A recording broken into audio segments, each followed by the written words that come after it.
Hi, beautiful people. It's finally the weekend, and I wanted to hmm, talk about Justin Fairfax. He's being talked about, and I wanted to kind of look at it, talk about it, and unpack this story a little bit. There's a lot that's going on with that, but let me give me a second.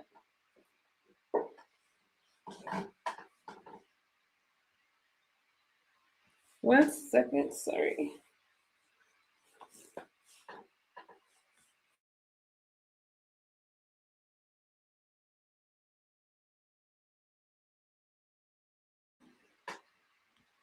Now, for those of you that don't know the story, just what's good, Chocolate King Black? Happy Saturday. I'm not gonna be. Well, I don't think I'm gonna be with you guys that long today. Uh, Justin Fairfax. Let's talk about it. So, rising Democrat. What's good, Quan? I was waiting on your live. I don't know what happened, but anyways, Justin Fairfax. Just picture this, right? Rising star in the Democratic Party. Rising star. He lost the bid for Attorney General in Virginia, 2013, only to come back in 2017 and win lieutenant governor of Virginia. He had an amazing career. What's good, Chill? It's good to see you. Shout out to you. He had an amazing career, a great start, only to lose it all. Now he has taken his life, taken the life of his wife. And here we are today. It's really, really a tragic story, and there's a lot of things to unpack here. Everything I share is for educational for use purposes. If you don't know the story, I'm going to show you the story, and then we're going to talk about it. I'm going to talk about it. Rest in peace to Dr. Cerina Fairfax, who lost her life, and the kids who have to live with this tragedy. It's really heavy. It's pretty heavy. Fair warning. I have it for you. Hopefully my internet will. Dry, but it's complicated. Hang on. One hand, this investigation is cut and dry, but it's complicated in some others. Police say there is no doubt the former lieutenant governor is the shooter, but what set him off may take a little bit longer to nail down. Though we're learning tonight that mounting marital issues and a pending divorce were fueling years of turmoil inside the Fairfax family home. He was once the second most powerful statewide politician in Virginia. Tonight, he's at the center of a murder-suicide investigation. Thank you, Chill. Fairfax County police say former Virginia Lieutenant Governor Justin Fairfax shot and killed his wife, Cerina, a well-known dentist, in the basement of the family's Annandale home. Police say after shooting his wife, Justin then ran upstairs to the primary bedroom and shot himself.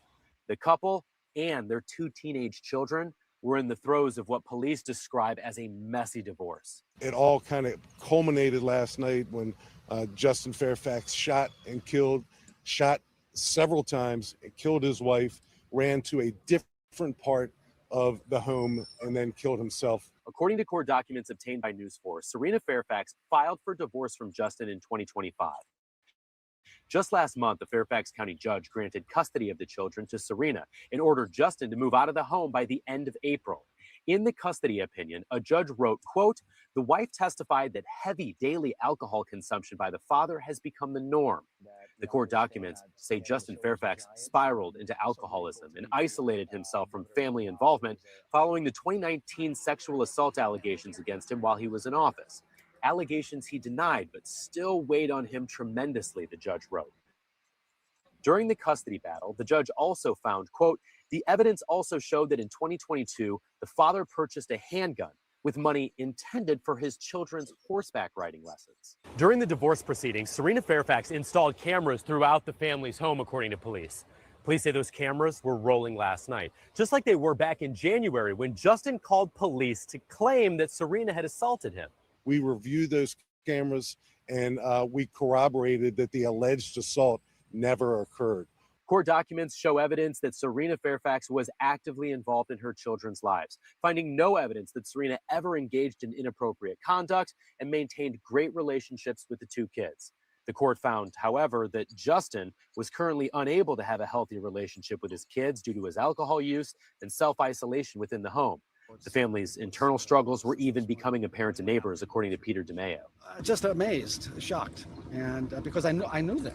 DeMeo says it was clear Cerina and Justin had some marital issues, but he would have never imagined it would end with both parents dead and detectives carrying out backpacks and lacrosse sticks, apparently belonging to the two kids. Anything like this is upsetting, and then you think about the children, because their futures are big time changed. A man once considered a rising political star is now being called a killer, leaving two innocent children without parents. Justin and Cerina were scheduled to return to court on Monday for the next phase of their divorce proceedings.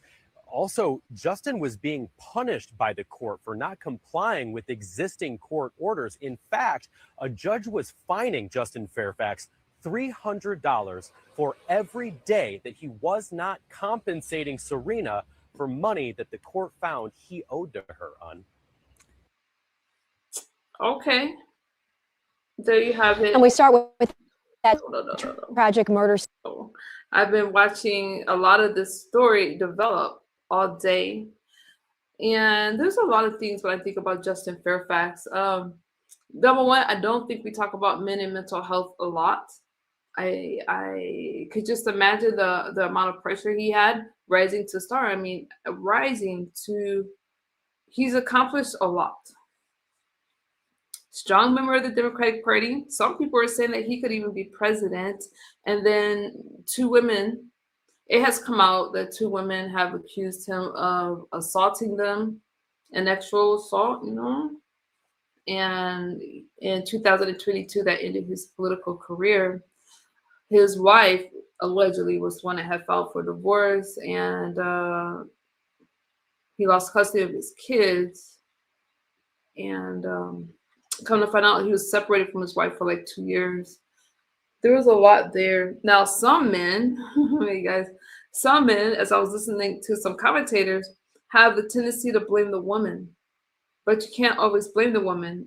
This lady, his wife, was a doctor, very successful practitioner. What's good, Claude? Very successful practitioner and a good mom. Community loved her.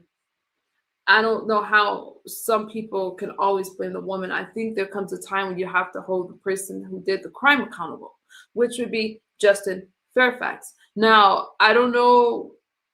I know that Justin has done interviews in places like Roland Martin. Oh, Roland Martin. Just saying this. Oh, never mind. It's not about him. But saying his name is just like, he's done interviews. He didn't get due process according to Justin. And here we are today. I feel really sad for the family the Democratic Party has had, man. You have that. You got what's happening with Swalwell. It's not about Swalwell, but there's been a lot of things that's going on. And like I said, I feel that we'd really ignore when it comes to men and things that they go through in their mental health. That's something I listened to a friend of Justin's interview. I could find that for you guys there if you want. It was really interesting. She talked about Justin being this good guy and his family guy. But if you decide to take your life, you just ended it and you changed the course of your children's life forever. I can understand being devastated by the loss of your political career. Anybody would be devastated, right? These two women did interviews.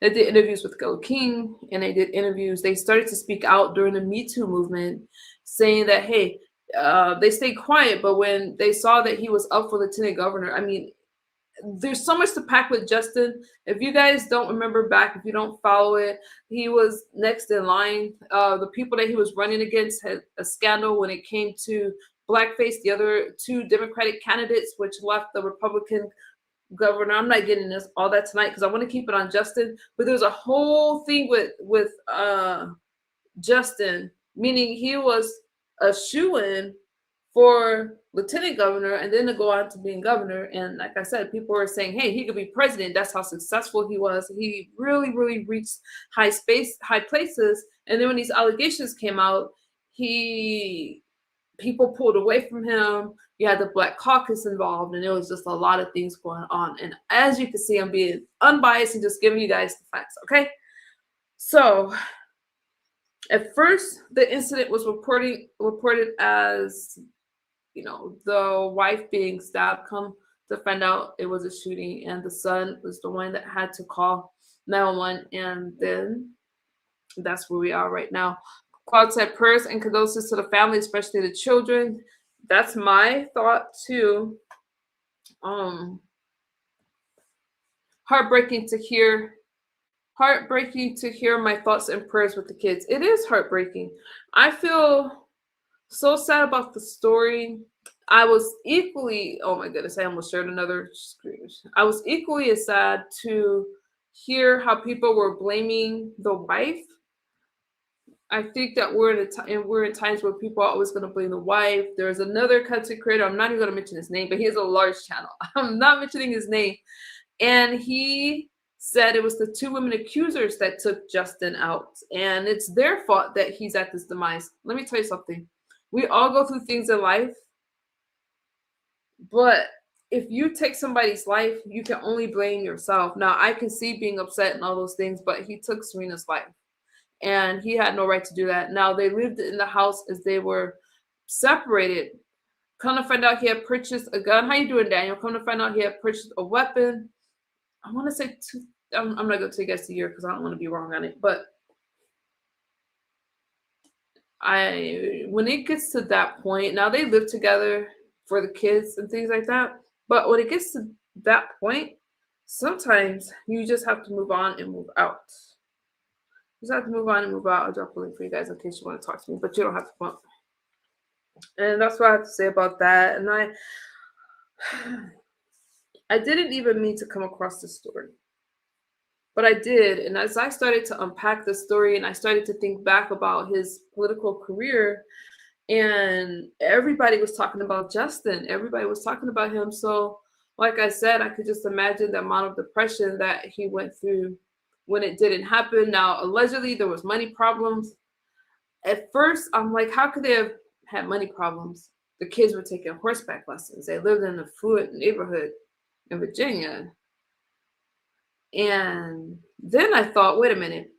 The former lieutenant governor, because he's gone and he had to step down in 2022, used the money for his son's horseback lessons to buy the weapon. That's what happened. Hey. Good morning. Hey, good morning.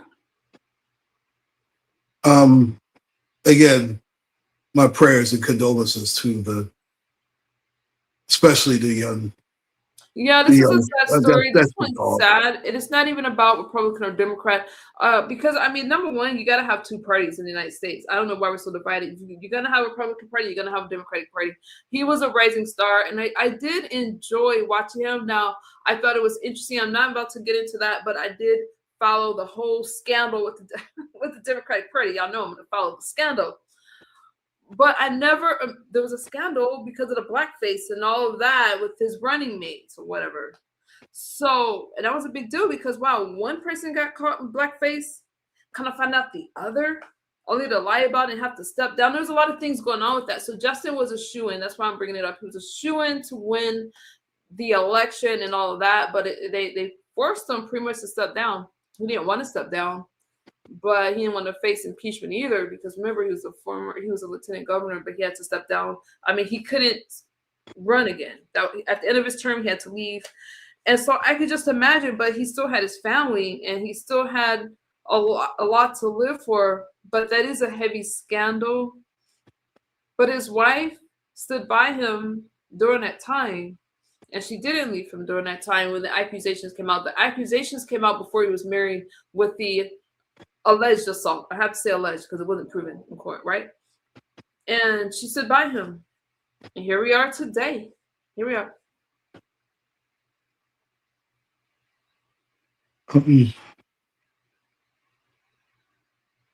It's really sickening to see that certain people blamed the wife. You know, it's amazing how the wife, even when innocent, always gets some type of blame. Mhm. And accountability should all go to him. He was obviously unhinged. Alcohol played a factor, but he made the choice, and he took the. I mean, in my opinion, he took the cowardly route out, and now those poor children grow up without both parents. They're going to go through all types of. I mean, they're damaged. They are forever damaged. Yeah, it's too bad. I mean, the wife is. Some guys are gonna blame the women no matter what, but there's really nothing to say. She hung in there. A friend of Justin's, and I could find the interview if you guys want to hear it, but she talked about how he only spoke well of her, but they really laid heavy on the two women that accused him, where he was forced to step down as lieutenant governor. So they laid heavy on that. The women came out during the Me Too movement, and you already know that was a controversial movement where we saw a lot of powerful people taken out because of Me Too. I'm not saying it's because of Me Too and the men weren't guilty, but during that time is when these accusations had come out, and he was getting ready to run. And the woman, one of the accusers said that seeing him about to run for, he was running, obviously lieutenant governor, and you go to governor. She started to speak out, and she said that she didn't want him to run because of what he put her through years ago. This wasn't recent. This was years ago. Yeah, but she was still probably traumatized, and if that was indeed the case, I mean, can you really blame her? I don't have an opinion as far as that goes either way. I don't have an opinion. I feel that that's layered, and obviously he would have to step down from that position. Democrats had a tough year in Virginia. Mm-hmm. Look, this is right and wrong. This isn't Democrat or Republican. This is right and wrong. They had a tough year. The Democratic Party had a tough year because you had that, and you had I'm not making this a Republican or Democrat thing, but that was the highlight of the story. If you followed it back in 2022 in those days, because again, you had the two that had to step down for the blackface. So you had the wasn't that Governor Wilder, if I'm not mistaken? Sexual allegations, and you had the scandal with the blackface. So they did have a tough run because they were trying to win, the seat, and they had to give it up to the Republican candidate because the other ones had to step down. So yeah, it was pretty wild in Virginia. It was. Yeah, I remember that. I just feel bad for the children. I just feel absolutely terrible for them because they lost both parents because one was pretty much a coward, and she pretty much paid the price for standing by her husband, and I feel bad for her. That's they started to go to court. The judge had ordered him, so he had to pay her for money that was owed. And if there was, it was just so many losses. So it was just a lot of losses, and he could have just felt like he lost everything and didn't want to leave her or blamed her. I'm not sure. I'm not sure exactly. I just know that he really did have a promising career, and who knows? He probably couldn't have bounced back from the scandal, but he could have. I mean, I feel like if you still have your family, it's not over. That's just how I feel. If you have your family, you got something to live for. But maybe men feel, I'm not a man, so I can't speak for a man. And I'm definitely not going to make excuses. I think that it's so heavy because at the end of the day, those two are gone, and it's really the kids that has to live with this legacy. You tarnished their legacy. Like you took away their mom, who was an accomplished doctor, well, a dentist. And the dad was educated. He was successful. But that success was tarnished, obviously, by the allegations. But we've seen people overcome allegations. Like I said, he took the coward way out, in my opinion. Mm-hmm. He did. I'm gonna see if I can find. No, go ahead. I was trying to see. Hang on. No, go ahead. You can talk. I was looking for something. It's amazing how people want to blame the two victims of his alleged affairs, and then blame the wife on top of it. I mean, this victim shaming is absolutely ridiculous, and that's why you had the Me Too movement, because of things like this. Yeah, his I was trying to see if I could find that. Now you can make a case that some people have sort of hijacked the Me Too movement and made it a witch hunt in some cases, not all. But that's another chapter in People will another book. argue. Oh, this is what I'm looking for. Some people. Let me let you guys hear the interview from the. Hold on, let me find you guys. Where are you? From the family member, as she spoke out. You guys probably don't care about it, but let me find it for you. Get everything I share for various purposes, you guys. Because she spoke about the Justin. She was friends. Hopefully. Okay. Oh yeah, here it is. Okay.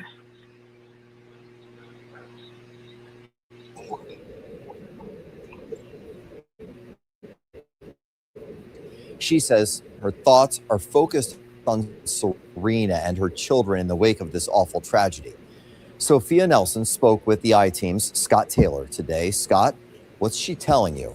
Well, Nelson wants the focus moving forward to be on Cerina and the kids right now, and eventually a larger and deeper conversation about mental health for men and domestic violence. Cerina Fairfax, anyone who knew her knew she was an amazing woman. Kind, good, a great dentist, faithful to her patients and her community, and faithful and loyal to her husband at the most difficult and dark moment ever for their marriage and for their family. Early Thursday morning, Cerina was killed in her home by her husband, former Virginia Lieutenant Governor Justin Fairfax, who then took his own life. Sophia Nelson has been friends with Justin Fairfax for years. There is no excuse for what he did. It is unconscionable. Nelson says she spoke to Justin Fairfax on Tuesday.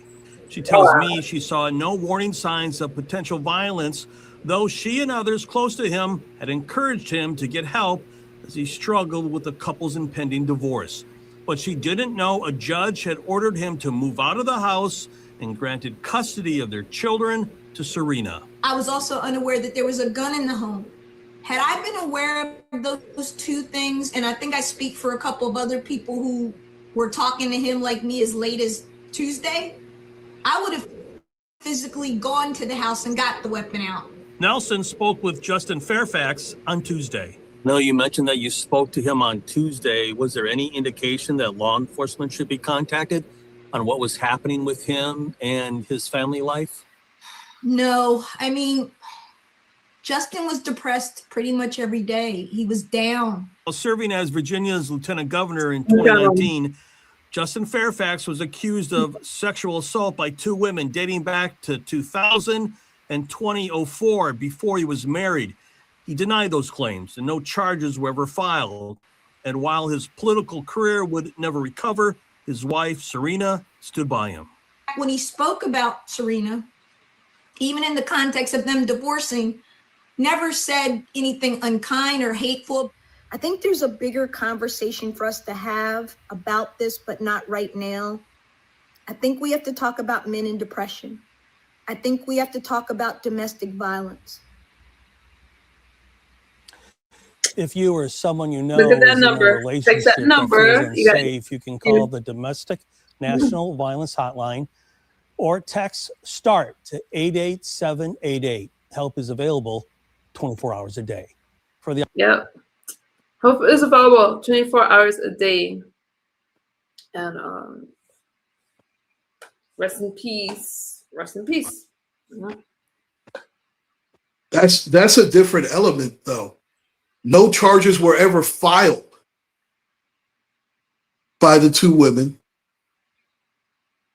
So that's pretty much hearsay. I said, yeah, it was hearsay during the Me Too movement. And this is an example of what I mean by witch hunt. Movement. We don't even know if this really happened or not. These accusations came out during the Me Too movement. I'm not of what I sent. What you talking about, Justin? Did I eat? Miss, did you at least? Oh, did I watch? I thought you said, did I eat? Yes, thank you, Justin. I did. I told you that. I told you that when you sent me the video. So go ahead, Claude. Yes, this came out. Let me find that woman's like I don't want to play you guys another video, but she spoke about watching him run triggered her, and then what they said, because during the investigation, while the investigation I'm talking about as far as like with his career, whether he was going to be forced to resign and things like that, to step down, they used the woman's text messages. They said they validated it like that because she mentioned it to a friend in 2016, and that was enough to make him step down from the. Nobody was going to endorse him. He wasn't going to win after that. Hey, what's up, first, with the first allegation, he was able to overcome that. People still stood by him, but when the second one came, that just took him out. It was like, nope, never mind. Don't want to touch it. In fairness, though, had it been a woman, they would have been asking for her to step down a long time ago. They don't give women as much grace, so. Yeah, I mean, I get it. And plus, I mean, one time you could say is a borderline mistake, 2 times is a pattern.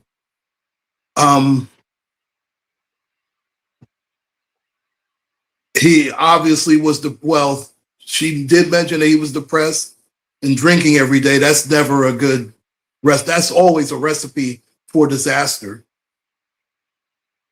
And he's gonna have to move out by the end of the month. Yeah, and that was the good night, Justin. That was the boiling point. That was a disgrace. Have fun, Justin. Yeah, that was a disgrace. He's what a coward. I understand him. Listen, I can understand him being depressed and being devastated. I mean, of course, that would be devastating. You losing your family like that. But as long as any day that you wake up, you have a chance. And he took that chance away. It's one thing to take it away for yourself, but he took it away from his mother, from the mother of the children. And now the children are without both parents, and they're scarred for life. Yeah. That was very selfish and very cowardice.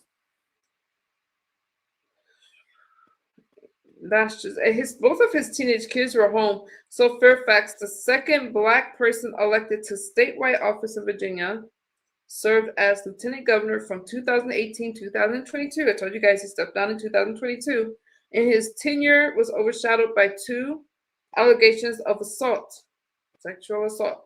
And he's denied the accusations. He's spoken out. He felt like he wasn't given due process, and there was a lot that went with that. How's the weather out here? It's hot. It's Coachella Fest. It's always windy and hot during Coachella Fest. Yeah, it should be like 90 tomorrow, 85. Oh, wow. Oh, thank you, Jose. Thank you so much. I appreciate you. So, yeah. I'm trying to find more about the but this was when we talk about a fall from grace, Justin Fairfax would have been that fall from grace. I mean, he was just this rising star in the Democratic Party, had connections. He was really going places and fast. Again, when he lost the bid for attorney general, came back around lieutenant governor. So people were definitely talking about him. When he lost the bid for attorney general, people weren't really talking about him. But when he came back and won, he just blew up, and he was considered their star. And it was just a lot there. I mean, people really, really were watching him. I was watching him, even as, you know. Yeah, it seemed like he had it all in his hands and lost it. Yeah, he met his wife while he was in college, well, at the university. And they, you know, they went on to marry, and it seemed like just this perfect story. I mean, she's a dentist. He went on to be successful. They had 2 kids and started living the American, what we would believe is the American dream. But when you are separated and going through a divorce, if you've had problems with domestic violence, that's one of the most dangerous times for women. And to live together for, you know, those years, it's just that's tough. That's tough. Oh, thank you, Mulatto. I chose it at the last minute. Thank you. I caught one of your live streams on TikTok. You do your thing. You do your thing. Wow. Mm-hmm. This is one of the few times where I'm pretty much at a loss for words, because it always goes back to the children, to me, and how they have to deal with this for the rest of their lives. Yeah, and then you can look at the addiction. What happens with addiction? You isolate yourself. It could have been too much for his wife, because as he started to get more depressed, can you imagine the depression he felt knowing what he could have been? That's a hard feeling. Think about something that you want really, really bad, or you know what you could have been, and then one mistake or 2 mistakes in your youth, because these things happened when he was younger. Now he says their interaction was consensual. It was not forced, he said. All right, that's his statement. And again, this was before his wife. It wasn't an affair. It was before his wife. He went on to drink heavy, isolate himself, and then the judge said that he wasn't fit to be around his kids. And then the judge says, "You got to go." Not only that, but now you owe money to your wife. Like, there were so many moving parts, and It's a lot of layers. A lot of a lot of layers. layers. When he stopped hanging out with his family. I'm trying to see something about these assaults, but the thing that really got me is how close he was to becoming governor. You know, Northam, you know, at that time they weren't sure if he was going to step down. Obviously, with the scandals and everything, you know, they had to step down. But the thing was, he was just that close. Just imagine that. And then these allegations come up. That's the only thing I have a little bit of a problem with, is the timing of the allegations right as he's about to take governor. I'm not going to hold you guys. That's the one thing, only because I feel that, not that I feel, it's the American way, everybody deserves due process. But there were text messages, and they use that to validate the women's claims. And you just can't have that kind of scandal in office. So really, there's no due process, as if it's a criminal proceeding. He lost his support. He lost the support of the people that was backing him to become governor. But because of the scandals, he was a shoo-in. He would have become governor because the other candidates had to step down. It was the craziest thing. 2 people got popped with blackface that was going against him. And they tried to lie about it at first. One tried to lie about it. The other one was like, yep, I was trying to be a rapper. I was portraying a rapper. The other one said that he was blackface because he was portraying Michael Jackson, right? And they had to step down. So yes, he was next in line, and it's just what happened. So the Democrats really had their money on him. It's absolutely wacky. Wild, right? But again, I just, you know, the kids, people are obviously going to watch the kids. I pray that those kids still come out to be successful, but they lost 2 parents in the same day and had to see their mom in that condition, because the son, you know, had to, you know, he thought that she was just stabbed because there was like holes in her shirt. really gruesome scene, and that's just it. So hey, just you have that going on, and then you have Swalwell, like this, who had to step down, Democrat, as the he had to step down in California. Well, I know very little about that, so I About can't. Swalwell, I haven't covered him. But yeah, I just think it's crazy.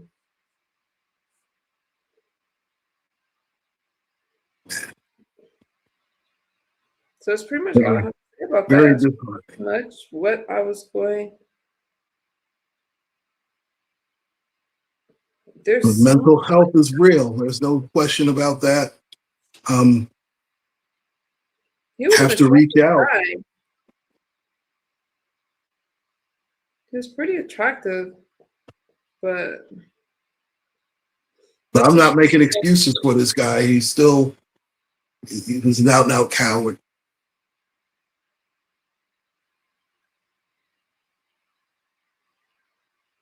oh, that's right. The second assault came out during a DNC in 2004. Yeah. So his connection. So yeah, an alumna accused him of assaulting her when they were undergraduates. I told you guys that. And it became public when he was in the news. So the second allegation came because the first allegation came out. So the second allegation came out to support the first one because she didn't want her to be alone. And then they requested for him to resign. But he was really going places, and he's been denying the allegations ever since. And there's just a lot that's going on. Maybe I'll give you guys a video on it where I could really, really break this stuff down with his career. But now he's gone, so it doesn't really matter now. I mean, he's gone. I think that you gotta pay attention to your mental health, and we just have to know. I mean, guys go through things too. I feel that guys are given a lot of grace, and the blame is always on the women. People are saying not nice things about Dr. Cerina Fairfax. I like to say the victim's name because she is a victim, and the two kids are a victim. The two kids are victims, and that's really what we have to remember. He chose to take their mom's life and leave their kids without parents, and they're teenagers. That's a really selfish thing to do. But without judging, no, I paused. When you take into account the allegations and a person's mental health, and you add drinking, that does put a spin on it. Because here's this person, a black man. I gotta use the race thing because race did play a part as far as not play a part in this, but the fact that he rose to such a high office, and he was the second black man, the second black person to do so in the state of Virginia, was a big deal.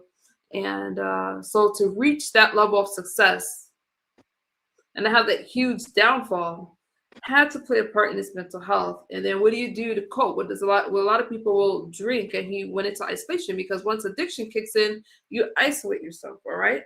And I know all about that part. So then the family takes a hit. Now remember, the wife stood by him through the allegations. Dr. Cerina, prominent woman in the community, strong, beautiful, great mom, well-connected, stood by her man, her husband. Then he goes into this deep depression, and then there's allegations of, then they talk about domestic violence and all those kind of things. And finally, she files for divorce. But she stayed in the house because of the kids. She stayed. He purchases a weapon. Instead of buying his kids pay for their horseback lessons. Yeah, So that was a lot. there was problems with finances then, but man, there's so many layers to that. And then next thing you know, her life is gone, just like that, just gone. Yeah, that was an absolute red flag that he took the horseback riding funds and purchased a weapon. That was definitely a red flag. Maybe she didn't know though. Yeah, she probably had no idea. Mm-hmm. Because she probably would have gotten out of there quicker, or kind contacted the authorities quicker. Unfortunately, we'll never know now. I know. Nope. It is terrible how they just blame. I don't understand how she gets any blame here. I just don't. I mean, they're just looking, they're just grasping for straws like Some any people are excuse gonna will do. blame the It's women terrible. no matter what. Some people are gonna blame women no matter what. Oh, they're the down. She's the downfall of men. I'm not gonna.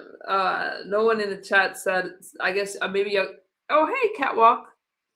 Maybe some people in the chat didn't hear some of the commentary, but some of it was absolutely disgusting. I get so tired of people giving men passes, especially certain men passes all the time. When something happens, people want to just blame the women. And it's just disgusting. Hold people accountable. Stop being so soft on crime and prosecute people when it's time to prosecute them. What's good, Aaron? Prosecute them. Because here we are today. How you doing, Aaron? Here we are today.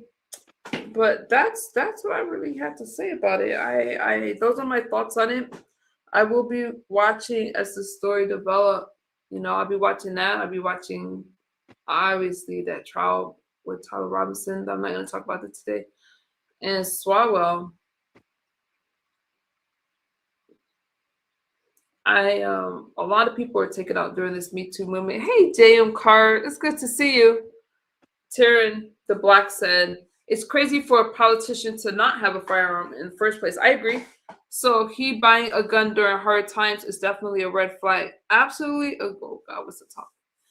Look at the time. Justin Fairfax. We're talking about Justin Fairfax, the Democrat who was the lieutenant governor in Virginia, who took his wife's life and his own. He is what people are talking about right now. The story is trending for a lot of reasons. He was a rising star in the Democratic Party. And people are saying that he could be the next president. Like, he has so many connections, and his fall from grace. Like, he really started to decline when he had the one allegation of the assault was heavy. But he could have overcome that one. But once that became public, the second assault case came. The S assault came, and he couldn't overcome that one. That ended his political career in 2022. Mm-hmm. They said the text messages, right? The text messages. I went over this story on Thursday. I'm happy y'all talking about it. Taryn, are you a content creator? You went over the story yourself, or someone else did?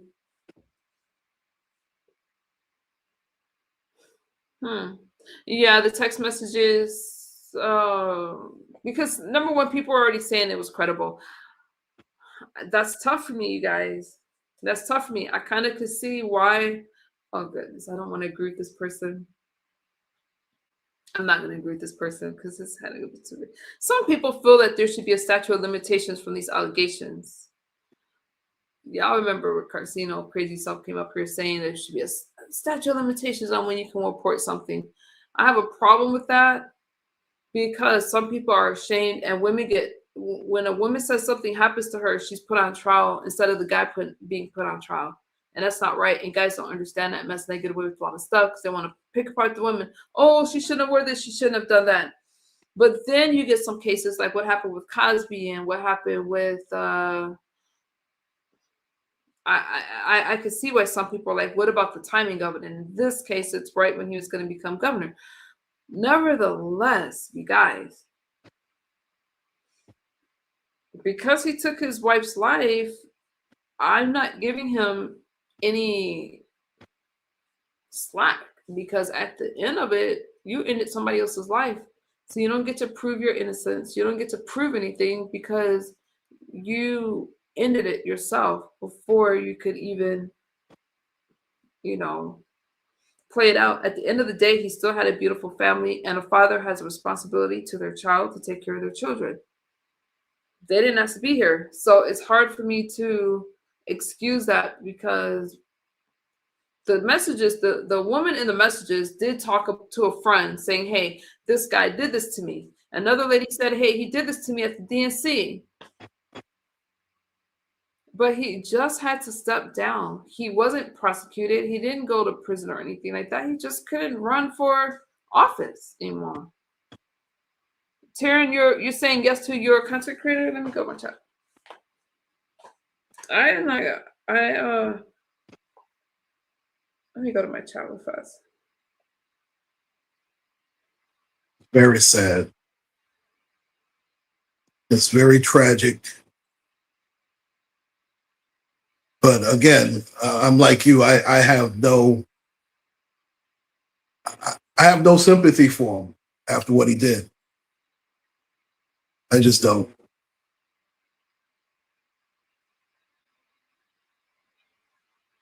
Oh yeah, you do go live. Okay, I see you. When you make videos. Okay, let me go ahead and sub while I'm there. So, okay. Yeah, y'all can tell me y'all content creators. I'll come over. I'm friendly.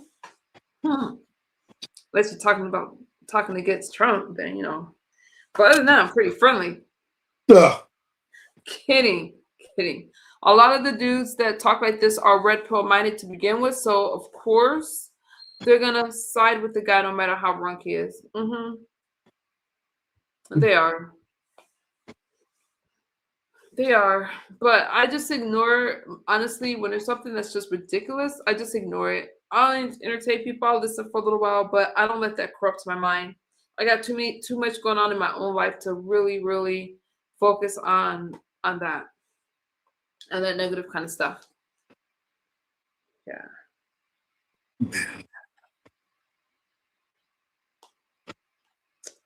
So anyway, is really it's been a big problem in this country for a very long time. It's terrible.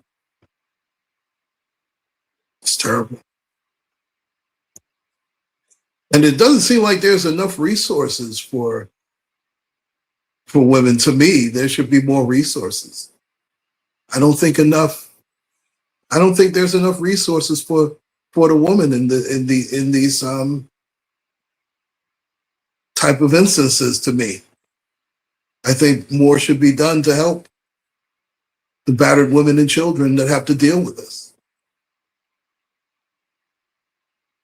I mean, I agree, but I also agree with his friend that we don't talk about mental health and focus on the men a lot. But I don't want that to be an excuse. So I agree with Justin's best friend. I just played that video a while back. I agree with the friend. It's not the same conversation because the woman was the victim. His wife was a victim. And that makes me think of all kinds of things. Women stand by these men only for them to turn on them and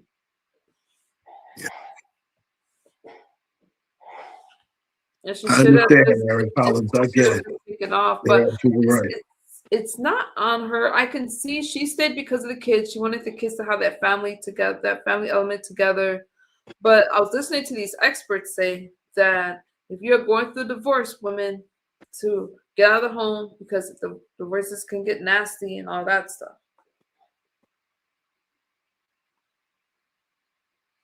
And again, depression and alcohol are a terrible combination. But again, I'm not condoning his behavior at all. Will not do it, cannot do it. Yeah, it's really dark. It's really dark. Even as I'm looking at these pictures of Justin and his family and all of that, he had to move out by the end of the month. So that's what, 2 weeks? And so that could have been the tip of the iceberg. Like, hey, you know what? I'm not going through this, and that's just it. So that's just what it was. Yeah, but he took the choice out of her hands. You have women starting to speak out. Eric Swalwell's accusers are speaking out against him, so he can no longer run. and then you have Justin's accusers, or you have a slight different perspective. Do you want to come up and tell me what that is? I'm interested.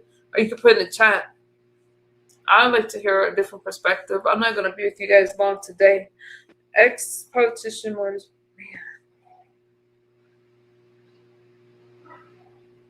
And I'm not a man, so I can't speak under the pressure of a man.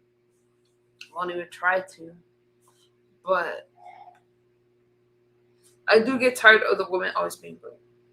And that's just how I feel about it.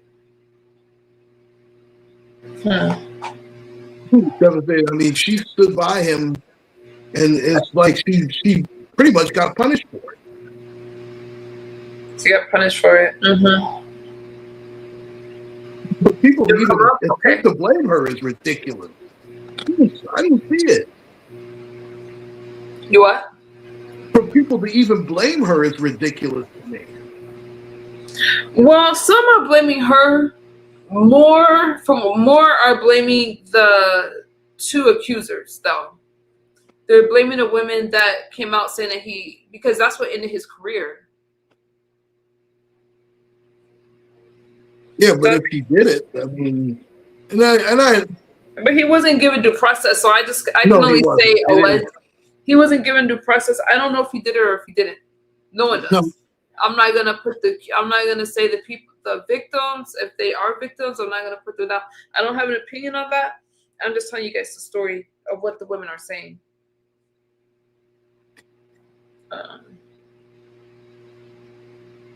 Yeah. I'm trying to look up something with these accusers and see. Aaron says, I refuse to cite the man who breaks a woman because she's female. Huh? Men like that tend to have the most forgiving, right? Oh, Justin Fairfax. Let me look something up real quick for you guys.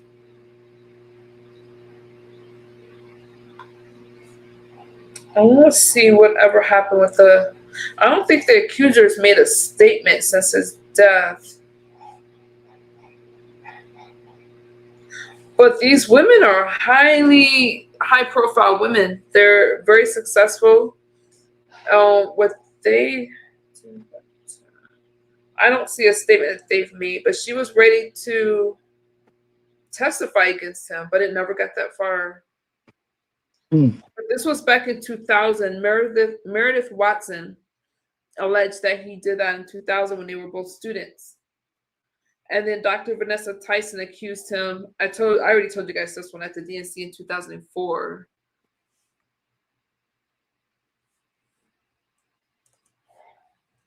Oh, those poor kids. Mr. Crothers. But he called it a smear campaign and said that it was just, it was consensual. And Fairfax, you guys, what I didn't remember about this case, I remember the accusations, but I didn't remember. He did call for a FBI investigation, and he volunteered to do. He passed 2 polygraphs. That doesn't say that much. Okay, let me bring up.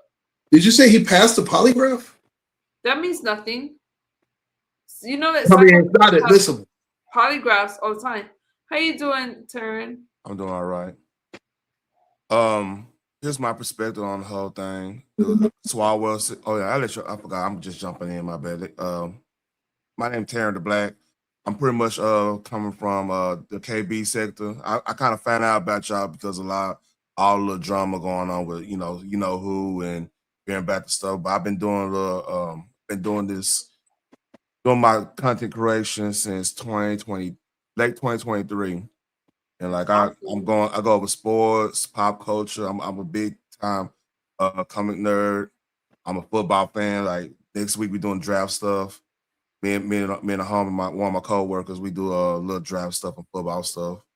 So I kind of found out about you with KB and the whole KB Carcino, you know who thing. I'm not gonna put the name out there. You know what I'm talking about. Yeah, I miss a lot of the I miss a lot of it. I kind of hate that I don't really know what's going on because sometimes I feel like, wait a minute, I need to say my side. But I kind of stay away from a lot of that stuff. and Yeah. just get to things that's more positive. Because Yeah, that yeah, was yeah. years ago. And I'm a Trump fan. I vote for Trump. I understand his methods. I understand how he roll. And a lot of people when you think you're so smart and see what he does and seeing what he does, it goes totally against the grain of what you were taught how president's supposed to be. It goes above people's head, and they just like, oh yeah, he's doing this, he's mad, and then shit never works their way because they don't really know what he's doing. So I'm on that type of time. Yes. Anytime you want to come over and come up, you are so welcome. I did subscribe to your channel. Claude, what? I did subscribe to your channel, and I would love to connect with you. Absolutely. All right. So about this is Swalwell. It's funny to me because like these was the people that was talking about like toxic masculinity and everything like that. You know, talking about Trump every day, every night. And I came to a conclusion about Trump. Trump is a BA. You know what BAN it means, right? I don't want to have to do. I don't want to say that on your channel because You put it back chat. I'm not sure. You put it back chat. Hold on. You're gonna laugh at this. I realize what Trump he has a big superpower that nobody really realized. Hold on, I type in it.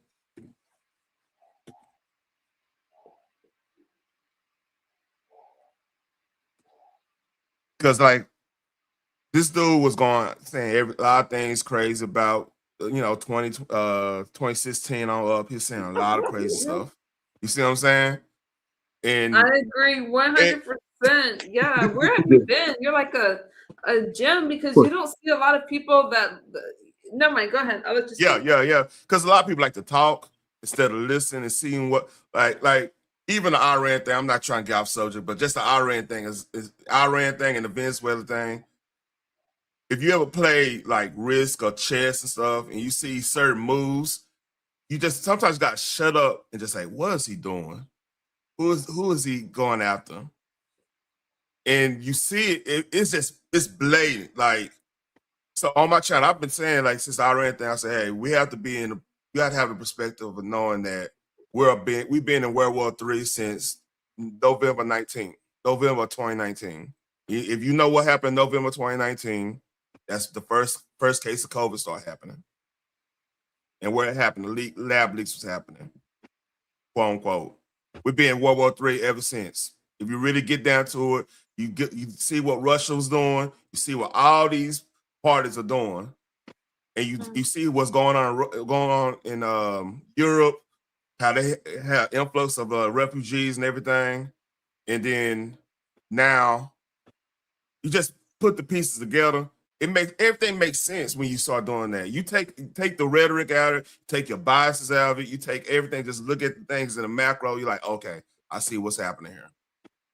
So people don't really like to do that because that takes too much time to think. It's easy to be about the drama. It's easy to be about who's rapping what. Did Drake come out? Did what Kendrick did, which I'm a hip-hop fan, but it's easier for content to do. That's easier but if you just look at the whole big picture of what's happening, that's hard. That's hard to do. A lot of people can't do that. It's hard to like put that whole thing in one good wet clip for YouTube to make it digestible for the people. So my job on my YouTube page is basically showing people stuff that they don't know about as in like what's going on in white culture. Well, I'm here because I'm part of the MAGA thing. I'm quiet. I don't have no hat on. I don't do all the nonsense like that, which no disrespect to that, but I just sit back and watch and seeing, okay, how certain things are happening. Like now I'm seeing how I do see how people are getting black fatigue in certain aspects and what the left is actually doing. Now it is remote. This goes to another thing about like some of the content creators out here right now, even from Candace Owens' perspective on down, right? They saying things that the left was saying we was believing in 2016 about things like Israel and everything like that. I ain't gonna go deep in that. I pay attention. I show things where people not really understanding what's going on. So then what happens because we don't pay attention to stuff. When stuff hit us upside the head, like how people are not really taking serious about calling anything racist anymore. Now, if that don't work, we all of a sudden we're gonna be holding back what the left uncreated. You know what I'm saying? Am I sound like I'm babbling? I hope I'm not. It's a big old. It's hard to really put in one little. Anytime you want to talk about Trump, I'm always willing to listen. You know, I mean, it's even if you weren't talking about Trump, I'm a good listener. Okay. And it's no problem. It's no problem. And about this, like the Swalwell thing and everything, right? The problem the left have right now, they have a big masculinity issue. They don't have any real man on that side. So you're gonna have more of these scandals popping up because like they've been going after real men so much. They obviously hiding something. You know what I'm saying? It's just weird. You gotta be careful when people always talking about like toxic masculinity. They always bring it up what other men are doing. You gotta really watch cats like that. You know? Mm-hmm. So I didn't know anything about the allegations yet. That part I did not know. I learned that from y'all. I was really about going which part? You didn't know about which part? Him having a lot of allegations, which that came. Yeah, that's what I didn't hear ended about his that. career. That's what ended his political career. He was able to. Let me not look at my chat. He was able to overcome. I wouldn't say that he was really able to overcome the first one, but because people still stood by him. But you know how it stays in the back of people's mind, like, wait a minute, you got this accuser over here. But the second allegation is what he couldn't recover politically from that one. Yeah. And yeah, because he was gonna fight it to the end. I mean, he was fighting hard, going on these huge platforms. But that was during the Me Too movement too, so he really didn't stand a chance. Once the Black Caucus got involved, and they asked him to step down, and like, hey, I mean, they were gonna impeach him if he, so they wouldn't tenure him, and he had to go. It was really the best thing he could have. Huh? Was he under Northam? That's when Northam. So Northam had to remember he had to resign. I thought I showed it to you. Hold on, let me see if I can find it. Yeah. I'm trying to remember who was the lieutenant governor for. Was it for Northam or was it the other? He was already the lieutenant governor, but they were going for governor. They were running for governor. Okay. So he was already so he lost the bid in 2013 for attorney general in Virginia, and then he turned around and won the lieutenant. So when he lost attorney general, people stopped talking about him. So that was like, no, people weren't really talking about him. But then he turned around and won lieutenant. I said lieutenant general. Oh my God, lieutenant governor. Yeah, he won lieutenant governor. Then they were like, whoa. And his career was just taken off. Like he was going for governor. But then the scandals came out, and the scandals also came out with Northam, and the scandals also came out with the blackface thing. You don't remember? Do you remember that? Oh yeah, I remember. All of these scandals happened. Yeah. The two that there was 3 Democrat candidates. Mm-hmm. He had the scandal with the assaults with the 2 women. The other 2 Democratic candidates had the blackface scandal.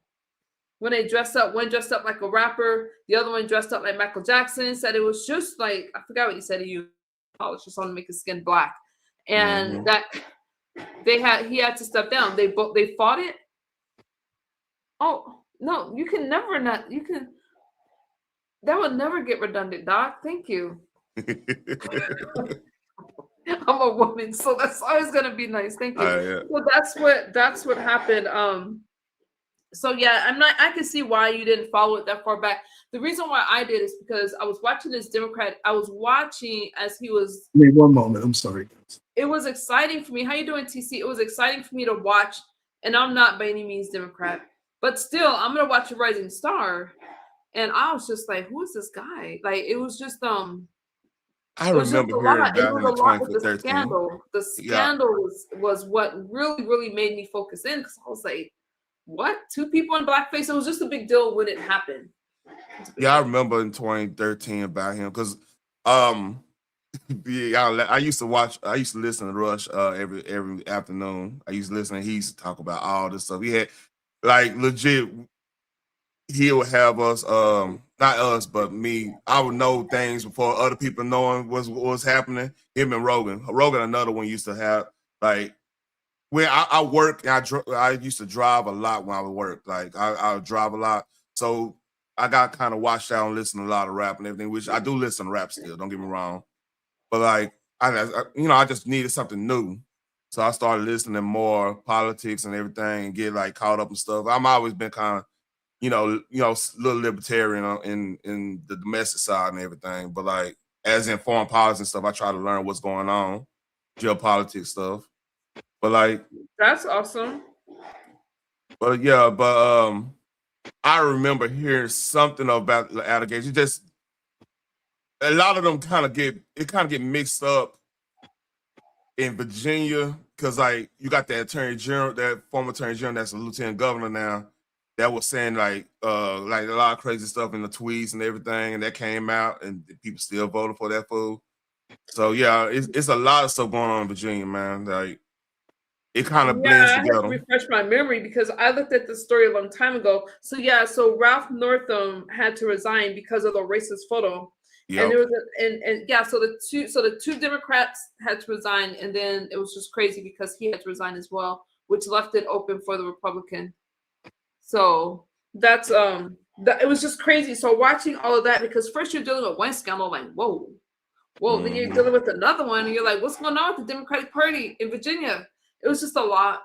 It was a lot. So that's why I remember this story so much. And man, my whole point on Thursday going over is like just saying like you don't know what's going on in people's lives, So kind of be careful. I try to be careful of being super negative to everybody, or try to be, the alpha guy. You know what I'm saying? Because you don't know, like that person. You could be saying something that could be that person's last straw. You never know. And it's a sad story because like while I was hearing about the little boy didn't know where his son. I don't know. I don't want to say little boy, but like he probably around what, 16, 17 now, right? Am I tripping on that? Talking about his teenage sons, the one that found him. Yeah, I don't know the exact age of his sons, but I just know they're teenagers. They're teenagers. So they had a whole search of the neighborhood. The only thing, he didn't even get to the right room, man. Like you don't know what's that boy gonna be damaged for the rest of his life. Mm-hmm. Yeah, the children were home when this happened. It's like really, really a heartbreaking story when you think about all of it. It's just heartbreaking, and I feel bad for the entire family and the ones that's left to pick up the pieces. Yeah. Let me shut my door because my dog is going insane in the hallway. It's gonna be hard for me to edit this video. Fantasia. Hey, Clark, you're still a fan, huh? Yes, I am, and I'm not very happy. Looks like Aaron Rodgers is still holding us hostage. I don't understand that. I don't think Aaron Rodgers should be back as a Steeler. He did enough damage last year. I got a feeling y'all better get Ty Simpson. I'll keep it up with you. You don't want. I don't want you. I'm looking at tea leaves. I don't want Ty Simpson anywhere near he is not a championship quarterback. I don't think the Steelers should even grab a quarterback in this draft. I think they should wait for next year's draft. I think I hate to say it, and I'm a Steeler fan. I almost wish that they would tank and get maybe a top 3 pick. I would take 3. They just need to rebuild, but they're not going to do it. They've made too many moves. No, you are too good of a defense for a rebuild right now. The defense was terrible last year. It was a joke. But what I'm saying is y'all got injuries is whooping y'all ass. That's just kind of what it is. Y'all secondary longer than 2, but we don't want to get too deep in that. I can get deep in that, but like the draft gonna be interesting because like my Cowboys, we just need to get defense, or unless Jeremiah Love get dropped to us. So yeah, we keep it at that. If Jeremiah Love drops to where the Steelers pick, they should jump on him because that's a guy who could change the offense. Yeah. Now Najee Harris was supposed to have been that guy, Mm-hmm. and he was so. Now the offensive line wasn't great either when Najee was there, and he still was able to get 1,000-yard seasons. Mm-hmm. So all of it I can't put on Najee. Now sometimes he danced around a little too much and didn't use his power the way he should have, and it's sad to see how he got hurt with the Chargers last year. But the Steelers weren't winning anything last year. No, it was just bad. I won the division, though. Yeah, I won the division. Defense, for what? To get embarrassed in the first round again? We're the Cincinnati Bengals. We're the Dallas Cowboys now. It's an embarrassment what the Steelers have become, and that's why they. And listen, I understand Tomlin leaving. Listen, it's almost like they worked against the man anyway. But that's another story. Yeah, that's a whole done story. Oh, my bad, you guys. I think Northam was Republican. This was a while back. I know that. No. Okay. So he was a shoo-in because Northam, I think Northam was Republican. No. Northam definitely Democrat. He's definitely. Northam is Democrat. What is it? Yeah, he's definitely Democrat. Former Republican. Are you sure? Because what got me on Ralph Northam was when Rush was rushing, man. Alex Jones. Well, they were talking about the abortion bill they had, and he was like trying to talk about having a baby. That's right. I was right the first time. Okay. So the Republican candidate was able to, because the two Democrats knocked themselves out with those racist photos. Like I said, Northam was Democrat, and then they knocked themselves out, and then they had the whole Me Too thing with Fairfax. That's right. Yeah. That's why I got so into it. Yeah, he was part of the Democratic Party. So I said the Democratic Party had a rough year. But he didn't take his life. I don't think it was worth it to me. Yes, hold on. That's the real Aaron Collins. Yeah. Look, man. I'm literally like probably like 30 minutes away from AT&T Stadium. You know what I'm saying? So look, I'm in the Metroplex. Like I play high school football at Texas Stadium. That's how deep it is. You know what I mean? So like I know my enemy. Like I know y'all. It's a lot of Steelers fans here. It's weird. It's the weirdest dichotomy. Like a lot of our rivals move here. Like y'all hate us so much. Why you living in the city? I don't get it, but I understand. I understand your team. Y'all like to win ugly. That's the reason why y'all never got no innovative. Well, y'all did once upon a time when Roethlisberger and them was there. Like that whole duel back in 2016 with us and y'all. Y'all offense was legit then, but y'all been in the mud offensively for at least last 8 years. I'll keep it a buck with you. There's a couple of reasons for that. First off, you're talking about the year when we had the Killer Bees. That was the last time we went to the AFC Championship game. Mm-hmm. But I remember that, and Le'Veon Bell got hurt also. Yeah. Their defense was terrible. See, we whooped that defense ass. we up there with Dak and them. We up there the rookie year. We beat their ass. Yeah, that was Zeke. I think that was Zeke's rookie year. Yeah, that was when Zeke was. I mean, Zeke was good for about 2.5, 3 seasons. He was, I would say, 4 seasons, legit. But the thing is, the offensive line got longer in the tooth. The offensive line got longer in the tooth there. But yeah, the offensive line. Yeah, what happened was your left tackle got old. It got hurt all the time. Yeah, that was the beginning of the end. Because Tyron Smith was never the same player after 2018. He was never the same. And I'll probably say 2019 to be exact, but yeah, 2018 you saw the crack. And Tyron Smith was the best left tackle in football at that time. Definitely.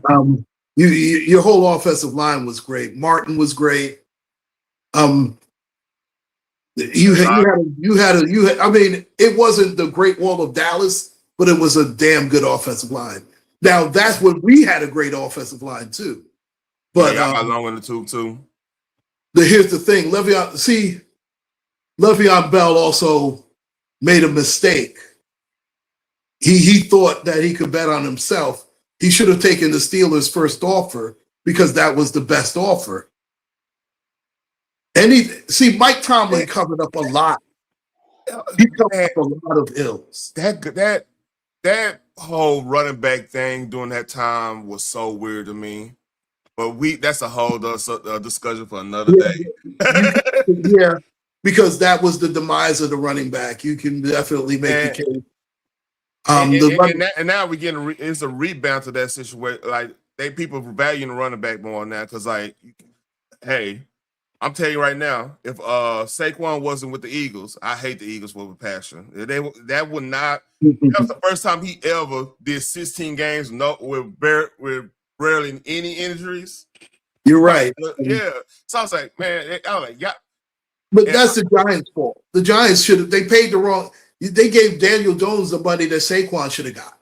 So they deserve what they got. And Daniel Jones he go to India and just show out. It's the funniest thing. Yeah, but he got hurt there. So you still lose with him because he got hurt there. And plus the Steelers started exposing him because that was one of the few defensive games we played well last year because we shut him down. We sacked him about 4 times, harassed him about 20 because anytime Daniel Jones feels any pressure, he's a terrible quarterback. He is. Y'all definitely weakness. Y'all weakness is y'all secondary. Y'all just not get that together. It's the secondary, and it's also the middle. Like the edges are fine.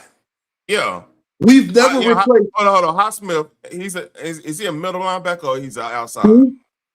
Was it Highsmith? Highsmith's an outside linebacker. He's an edge. Okay, yeah. I forgot. Our edges, like I said, our edges are fine. Yeah. And we have all the depth is on the edge. It's the middle. Patrick Queen is underrated. Patrick Queen has underachieved. That's part of the problem. Because he's the worst pass coverage linebacker I've ever seen. He is terrible in pass coverage. That's part of the problem. Jalen Ramsey is washed up. Could that be a part of the part of scheme? Could that be part of scheme? Because right now, think about it. Like to be a heavy 3-4, 4-3 team in this league right now, it's kind of hard. It's really about matchups, and you got to be like versatile and like zones, and they got to be very. It's a lot of keys. It's a thing called quarters. It's a YouTube page called Quarters. It kind of explains it. So now, like if you look at the league, everything's pretty much all nickel, but it's a lot of not heavy zone, but it's like zone man schemes and stuff. It's a whole different football 4-4 discussion there. But go to y'all scheme. I think y'all probably playing an outdated scheme and putting the middle linebacker in bad positions. You see what I'm saying? No, I just think that we don't have here's the problem. We don't have any speed at the middle linebacker position. See, when Brian Shazier's injury set the Steelers back 15 years. Mm-hmm. Because he was the guy. One of your scouts lived in somewhere I used to work at. So he used to come in all the time and stuff. And like we used to talk football and stuff. So yeah, like y'all, it's crazy. Like we won Shazier back then. And that was doing Shazier wasn't that 2017 or something? Was that Taco Charlton? Oh, yeah. Yeah, he was a bust. Oh, that fucker right there. He played for the Steelers for about a cup of coffee. He was a bust. Yeah, that was a wasted pick. Yeah, I'm like this. Just stick away from what you call it. Stick away from Michigan defensive linemen. Yeah, running backs. Running backs, tight ends, maybe a receiver, maybe a defensive back. Yeah, even running back is a hit or miss. Remember Tim Biakamatuka? How that work out? It's a hit or miss. Yeah. That's also part of the reason why running backs don't get the money, because I remember the Kajana Carters back in the day. That was 95. That's before your time. Lawrence Phillips. Yeah, well, that that situation, he was just a head case, period. Yeah, That was terrible. That might be some drugs with that shit too. It might be. Yeah, that was definitely drug fueled. I mean, that hurt Nebraska running back. That hurt Nebraska running backs like crazy. Like a lot of people quit looking at him like that. I think he up there in Nebraska, right? Yeah. The running back position has been devalued for years. They're starting to bring it back a little bit, but they're still way behind the wide receiver and the quarterback. Everything is quarterback driven now. Even though it looks like it's going to turn back because of what happened with Seattle. Because let's face it, Sam Darnold's not a real championship quarterback, and New England that Super Bowl was so bad last year. Look, as a person that got Sam Darnold on the fantasy team, and like I got other people. Don't get me wrong, I'm one relying. I got a heavy ass team. We will talk about that on another day. But dude, Minnesota, he pretty much had Minnesota on his back when JJ and he made that whole situation work. Only thing they defense got injured late in the season and stuff, and so I give up the boot. And they, for some reason, they cannot beat New York, the Giants for the life of me. I don't understand that. It's something about it's really matchups. Like right now with McCarthy, we couldn't beat. See, y'all actually got something decent with that, because we never could beat fucking San Francisco and Green Bay with McCarthy. It was something he had against those teams, and y'all don't have to deal with them. You know what I'm saying? He has receivers there in Seattle, because you saw the money that Nigma just got. Smith Nigma. I know I'm butchering the name. I know that, but and Jigma. Okay. Smith and Jigma. Jigma, yes, Smith and Jigma. That's okay. I want to say he from Grand Parrot. He from around here, ain't he? I have no idea. I know. I just remember him from Ohio State, which has become wide receiver university now. Yeah, man. I'm a Longhorn fan, man. Like I said, I'm up right now because I was getting ready to go to the spring game down in Austin. This will be the year I think Arch Manning plays well, because he started out terribly and he ended the season good. And I hate to say it, and I'm not a big Manning fan. I never have been, and I mean the Manning family. Yep. But I think the Smith and Jigma, he from Rottweiler, Texas. That's right. I know he a Texas boy. Okay. Man, y'all got all the good football, man. As far as college, I'm not pro. Dude, I'm telling you this.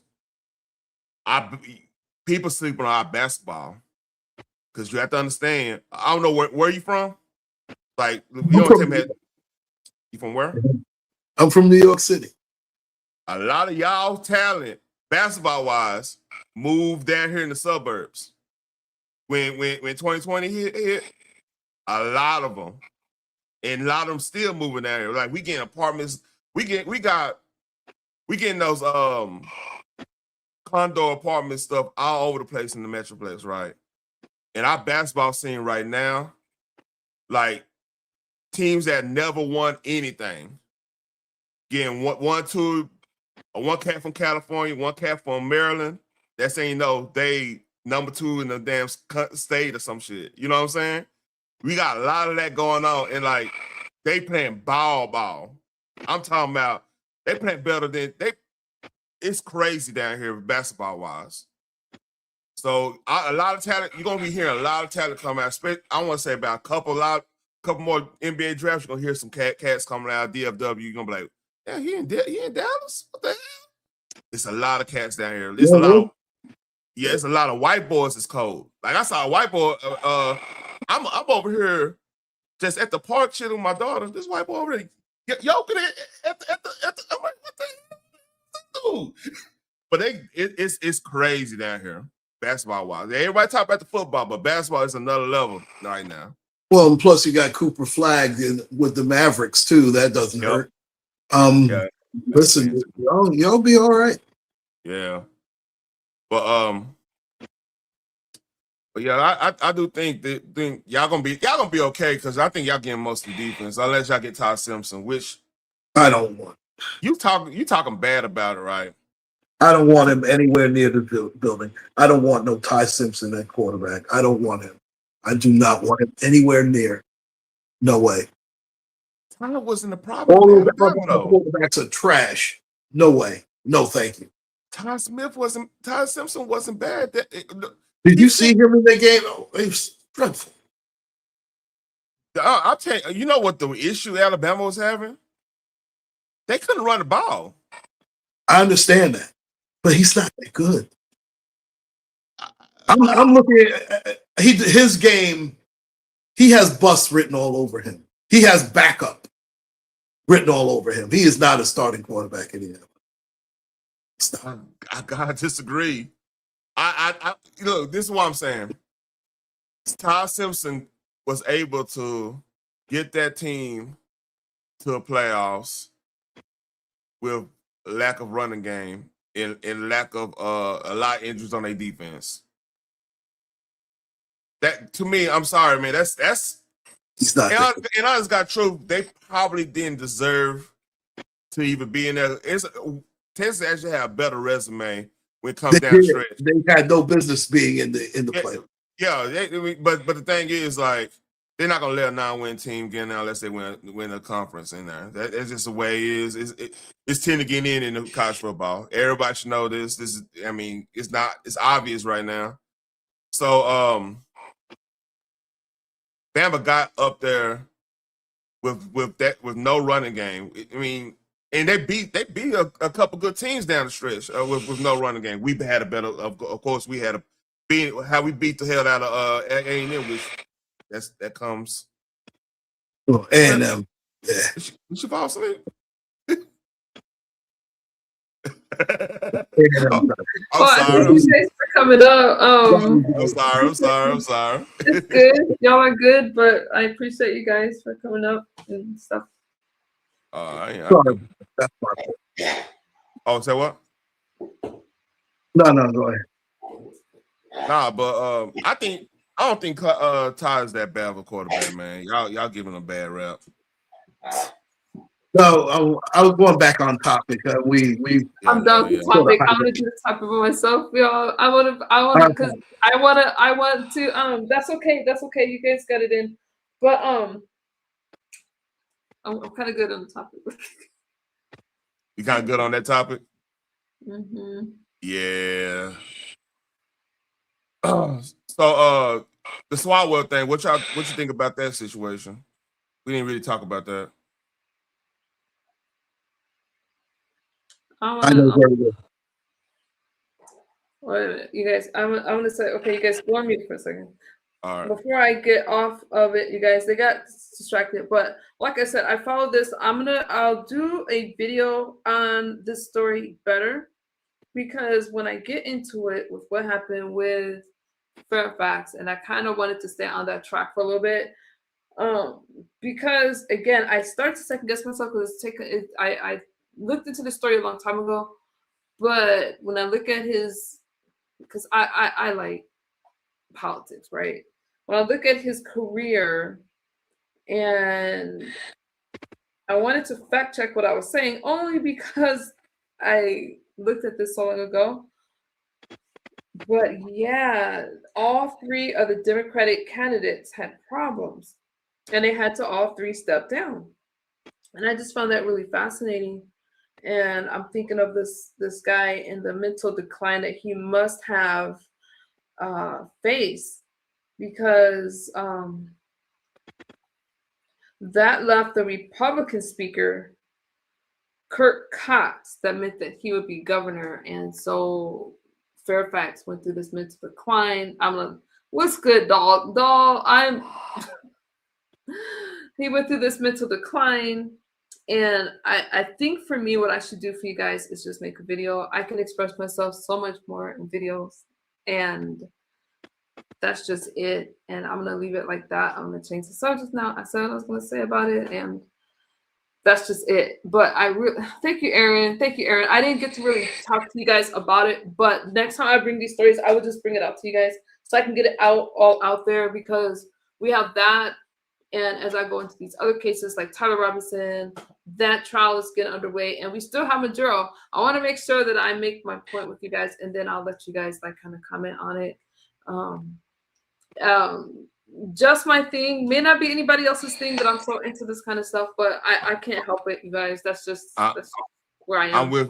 I'm with you. The Tyler Robinson they still doing pre-trial stuff, or has it started yet? The trial is it's starting, but it has started. I didn't watch the 2-hour trial, whatever it was. I haven't watched it yet.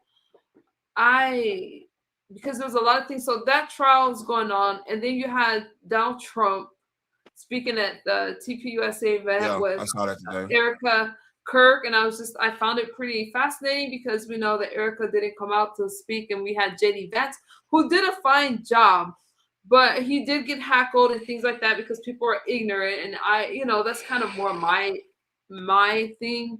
Yeah. So Charlie Kirk's trial is going to be very telling, because you have Candace Owens spinning all these conspiracy theories and saying it was more than one person and yada, yada, yada. But at the end of the day, I just pray for justice for Charlie Kirk and for the family. And regardless of people didn't like what Charlie Kirk was saying, because yes, he's a conservative. He was a conservative activist. He still had the right to speak his mind, and he had the right to say it without losing his life. So I am hoping for justice. Now, Tyler Robinson is innocent until proven guilty, but there was a lot of evidence laid out. There was a lot. So I don't know what's going to happen. What's going to happen there? Yeah. I have some issues. I'm noticing through line with everybody coming with like some of the conspiracy stuff, which it's time. Once upon a time, COVID, a lot of stuff with COVID was a conspiracy theory. So I get that. But with this particular like line of what's going on right now, it's something that's itching in my, how you see through lines. Like, for example, the dude, what's that dude in Chicago that he's into it with Candace, but like they actually agree on a lot of stuff. What's that dude? Fuentes crazy ass. Fuentes crazy ass, right? What's up? Fuentes, you said? Yeah, Nick Fuentes, right? Yeah, he's that. I can't stand him. Oh man, shout out to my homie Eric July. I remember when they was on the Blaze together, and he started trying to say that crazy stuff, and Westcott put him in check. A homie from around the way, he put him in check over there because like he a black dude that's lived on the libertarian side. He called him out a little bit about some of the stuff he be saying. But Nick Fuentes, you can talk about. I'm seeing a lot of blue state Republicans saying some craziness. You know what I'm saying? Blue state people that say they from the right, but saying the most outrageous stuff, outrageous conspiracies, outrageous this, and people following them. It could be the cities within the state. Like I live in a liberal state. I'm all over the Swalwell thing that you was asking about earlier, because I'm glad he had to step down as governor. Okay, I am. Just can't help it. Just can't help it. But these allegations, now his allegations are crazy with these staffers, but again, but like I said, even though this is California is very liberal, but we had a nice turnout when Donald Trump came here, and there's quite a few Republicans. They're just not going to be outspoken because of how liberal California is. Palm Springs is more liberal than a lot of other parts of California, though. Yeah. Hey, doll. Hey, how are you? I missed your Uncle Carl. I missed your commentary on Fairfax, I guess. What did you say in a nutshell? I kind of changed my subject, but that's okay. I'm going to, when I dive back into it, I spoke a lot on his history, how he was a rising star in the Democratic Party when he was going for Attorney General, and he lost it. And then and it mattered with the timeline because it goes into his depression. So he was Attorney General, and then he lost that in 2013, only to come back in 2017 and be the Lieutenant Governor of Virginia. But before he could become governor, you had the allegations with the women that was accusing him of assault, the assault. And he had to, obviously, they wouldn't tenure him.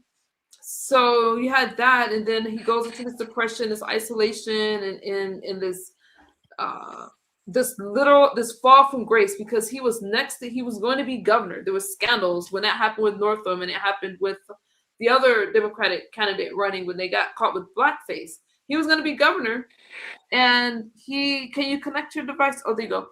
And then he lost it all. So when he took his wife's life and the kids found him, now some people are saying, oh, men's mental health and it's the women to blame. And some people are saying, hey, you know what? They're putting the blame on the man. But it's interesting that you have these two sides. One, some people are blaming the two women that accused him during the Me Too movement, because remember, he was accused at first and he almost got over those accusations. He almost recovered because he didn't lose all his support. He lost his support with the second one that talked about, hey, he did this during the DNC in 2004. They're the ones that was like, then people pulled away and they wouldn't tenure him. And then he just got depressed, isolated, and that's what happened.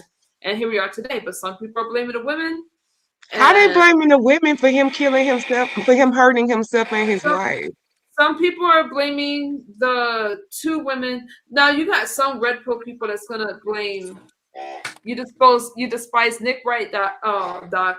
Some people are blaming the two women that accused him in the first place, saying they took a black man. This is what they're saying. These aren't my words. They ruined a black man's chance of being governor. But weren't these two black women that accused him? So some people are spinning it, saying a black woman took out this black man because they accused him of assault after all those years. And then some people are saying, well, the wife, filed, because it's alleged that the wife filed for divorce. So some people are saying, wow, it was just too much for him. But she stood by him during the allegation. She stood by him when those women were making those allegations against him. And that's where we are today. So he took the life of his wife and himself, and it was the biggest fall from grace that you could imagine. Mm-hmm. Is the allegation still available? Like what went down with all that? Is it still available? Yeah, absolutely. Mm-hmm. I don't read up on it. Yeah, I thought I played that. Look at just red ball it back. I played the clips. I played videos on it before I got into dialogue. Mm-hmm. Yeah, I think you did too. I came in later on that one. Yeah, it was a big deal, and some people like, oh, none of that matters, but it was very racial. It was race did become a part of it, because when he was running for governor, the two Democrats that would have run against him, again, one of them, whatever, came out with the blackface thing, and then everyone talked about him and the rising star. He was the second black governor to achieve such a status in Virginia. Like, it was a huge deal. And when he lost, happened 2019. My bad. If you look at his mental decline, I played a video of his best friend who said, hey, he became really depressed. He isolated himself. We didn't talk about this. And so some people talked about money. I don't feel they had a problem with money, but you never know, because he used his kids' money to buy the weapon when he was supposed to be paying for horseback lessons. He used that money to buy a weapon that ultimately he used to take his wife's life. Like, it's just a really sad story. It's really tragic. I don't like to see anybody fall so hard, regardless if they're, Republican or Democrat. It doesn't matter. I don't care what you are. I hate to see what those kids are about to go through, Think about it, Dimiso. Oh, hey, TC, I didn't even greet you. Hey, let me bring you two in. What do you guys think about it? I mean, of course, it's a tragedy that, he hurt himself and his wife. I mean, as far as, I thought you meant they were blaming the Me Too women, the two women, on the fact that what he did to his wife and himself. Yes, they're blaming the two women. So some blame the women already for him losing his spot in government. Right. You guys probably didn't follow the story when it happened, but I was all over the story. Okay. Some did, but now looking back, there's some. I'm not gonna say this person's name. Huge platform. I'm over there all the time, but I'm not gonna say his name. I don't want to mad at me. He says that it's the woman's fault because they're the cause of his decline. They stopped him from being governor. They led him to be depressed, and it's his fault that he took his wife's life because of depression. And if he wasn't depressed, he wouldn't have gotten divorced. He would have been a better husband. It goes on. So they ultimately. And that's that's ridiculous. That line of thought to me. What is that noise? No, they were black, Aaron. They were black women that accused them. They were black. Let me see if I can find a picture for you guys. Hold on. I'm looking at the Q. It was the height of the Me Too situation. Okay. It was the height of the Me Too situation. Yeah. Yeah, and he was the part was he was never charged. So this is where I come on that aspect, right? And this is gonna be this is a downfall for the Democrat Party right now, because y'all they threw away potential people because of allegations and not going forward. Because like my thing with allegations, I look at timing. Like let's say I want to run for mayor all of a sudden, like I'm of age, I want to run for mayor, I want to do this. The next thing you know, somebody come, I don't even know, come out of woodwork, say I did this, did that, and people use that as a talking point or whatever. Because that's a lot of the political machine. They would do that. They'll just go find somebody that you probably had acquaintance with at work or something, and they overheard you say a uncolored joke or something, with your homeboy at work, and they're like, well, he was always like this, he was always like that. That whole crowdsourcing hate type situation. So there's that. I get that argument because like, okay, y'all never charged them. Y'all just made an allegation but never charged them. That's weird. Hang on, I got you guys. Let me show you guys this. And I do want to hear from my sis TC, and I appreciate you guys I know y'all came up to put me back on topic. Y'all Sorry me. about the football stuff. You guys know how I am. You guys know how I am. But trying to be not the MU that curses everybody out. I changed my ways. I don't curse people out anymore. Everything I shoot for educational phrase. No, you're good. Taryn, you're good. It's your first time on the panel. Okay, let me but you guys know. Blame mental health, blame. I wouldn't blame those women for what he just see the women that accused them, because I don't know if you guys. I'm sorry, Demon. So what did you say? I was just like, yeah, blame mental health, blame him, but I wouldn't dare blame the women who accused him of those allegations about what he did to him and his wife. That's a whole separate thing. That's more of a statement on mental health and the problem with mental health in America, especially with Black men. I mean, I wouldn't dare blame the two women because that was a decision that they had nothing to do with. I mean, you could say that maybe attribute to his decline, but who knows what other personal problems and demons that he had. He had a lot because of, and Taryn, you're good. We like sports over here. But I was trying to remember the timeline because I looked at this years ago. So I was trying to remember, the players involved and the governors and all that. Anyways, that's neither here nor there. You're right, Demiso. But the controversy is the Me Too movement. Because if you guys think back now, I'm being unbiased, y'all. This is not, I did not even give y'all my opinion on it. I'm just telling you guys what happened and the controversy. The controversy is because a lot of high-powered people got taken out for the Me Too movement. And the controversy is the amount of time that went by from these allegations. And some people, a lot of people, you guys already know what happened, lost their careers. Some even, I mean, they lost everything, some people, because of allegations. And for some, there was no due process. For Justin, there was no due process. They used the woman's text messages. Let me just show you guys. I'm going to share this with you guys. I see the accusations right here. This is a little crazy. Because there's some background noise. If you want to speak, just unmute the microphone. But because the background noise that comes, I keep telling you this background noise that comes from your microphone. It's from me? No, I'm talking to Qual. Oh, all right. Let me Yeah, I see the accusations right here. I'm reading it. It's an AP story. They got them all. I'm not gonna play all of it, but I want you guys to hear it. Because I'm not gonna play a 7-minute video for you guys. I'll try, but I want you guys to hear part of it and see. Yeah, I'm definitely gonna go over this on my Tyson and channel. Meredith Watson want the state legislature, which reconvenes in 2 days, to hold a public hearing where they can testify under oath against Justin Fairfax. They came forward back in February after some lawmakers called on Virginia Governor Ralph Northam to resign over a racist yearbook photo. Now, if Northam had resigned, Fairfax would have likely replaced him. Fairfax denies the women's allegations. Tyson's a politics professor, was the first to go public. She claims that Justin Fairfax assaulted her during the 2004 Democratic National Convention in Boston. Now, some of the details she shares with us are very disturbing. What were your impressions of him? Well, he seemed very friendly, very charismatic, harmless even.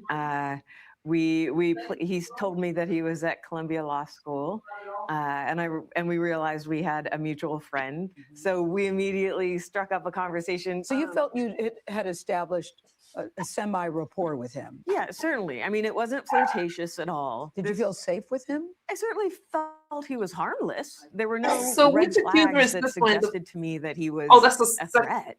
So how do you end up in his hotel room? She On came the up Wednesday first, of the but convention, this so happened roughly at the 48 beginning. hours after I've met him, he suggests that he has to run an errand. Did I want to come with him and get a bit of fresh air and sunshine? It's, early afternoon. What does he tell you that he's going to the hotel to do? What does he say? Oh, he just needed to pick up some paperwork. Okay. Is what he said. Which sounded completely legitimate to me. You're there in the hotel, standing by the door, and Yep. then what happens? He crosses the room, and it, kind of goes through his luggage, finds some paperwork, right? Which is what I assumed we were there for. And Hey, I just saw you backstage. If you want to come back up, I'm so sorry. I stepped away for a second. And then he crosses back around the bed and comes over to me, and I'm still by the door.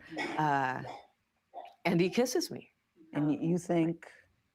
Well, I was surprised. I mean, I was like, for a variety of reasons, I was surprised. But it wasn't unwelcome per se. You're saying it wasn't unwelcome, and you're kissing him, and you're okay with the kissing? Yeah, I'm okay with kissing. Yeah. And he kind of gently takes my hands and guides me towards the bed. And we're still kissing, right? And it's completely consensual. He guides me to the bed, and then, he sits down on the bed. And what happens from there, we start kissing lying down, but on the very edge of the bed. Okay, so I'm following. And then what happens? We're kissing lying down, and we're kissing, so our heads are level with each other. And then it was like my neck didn't work. What do you mean? It was like I couldn't feel my neck. I couldn't hold my head up. He's using his hand on the back of my neck. Why? And I still didn't know what was going wrong. I thought there was something wrong with my neck. And he's pushing down, and I couldn't hold my neck up. And I didn't know what was going on. I honestly didn't know what was going on. And then the next thing I know, my head is literally in his crotch, and I'm choking and gagging. And I couldn't say anything because I'm choking and gagging. And so, wait a second. Time out. Wait a minute. Yeah, To the person backstage, Doc, do you remember Signal? Is he someone that we allow on the panel? I can't remember. Do you guys remember Signal? Do you have an overlay? Hey, do you have an overlay? I have an overlay. I can't remember if he's one that I don't try to be rude, but Signal, did I ban you? Hold on. I can't remember. Where's Doc when I need him? Doc is Doc is the one that holds me down. I cannot remember. Okay, let me use my banner. But then tell me what you were thinking. I cannot remember if he got banned or not. The Signal, that's the guy. I think he was banned. I wouldn't know. Yeah, I think he was. Be careful. I believe he was. No. Be careful. Don't do it. Yeah, be careful on that Okay, one. Signal, I'm gonna leave back there. I don't know where Doc is. Doc just wouldn't be remembering this stuff. I guarantee you, Doc will probably. I guarantee you, he'll back me on it. Okay, go ahead with what your thought. I gotta Because I think that's the guy with the bong, if I'm not mistaken. Oh, no signal. They're not feeling you. I'm sorry. Okay, let me Holding my head, so I can't lift. Like I'm trying to lift my head, but I can't. Justin, Is he saying what you anything laughing to at? you, Vanessa? Nothing. I'm sorry, signal, but Nothing. And what are you thinking at this I've moment? already had too many strikes on my channel. I To be can't afford honest, I'm anymore. in total shock. Like, Do you say anything to him? No. I didn't know what to say.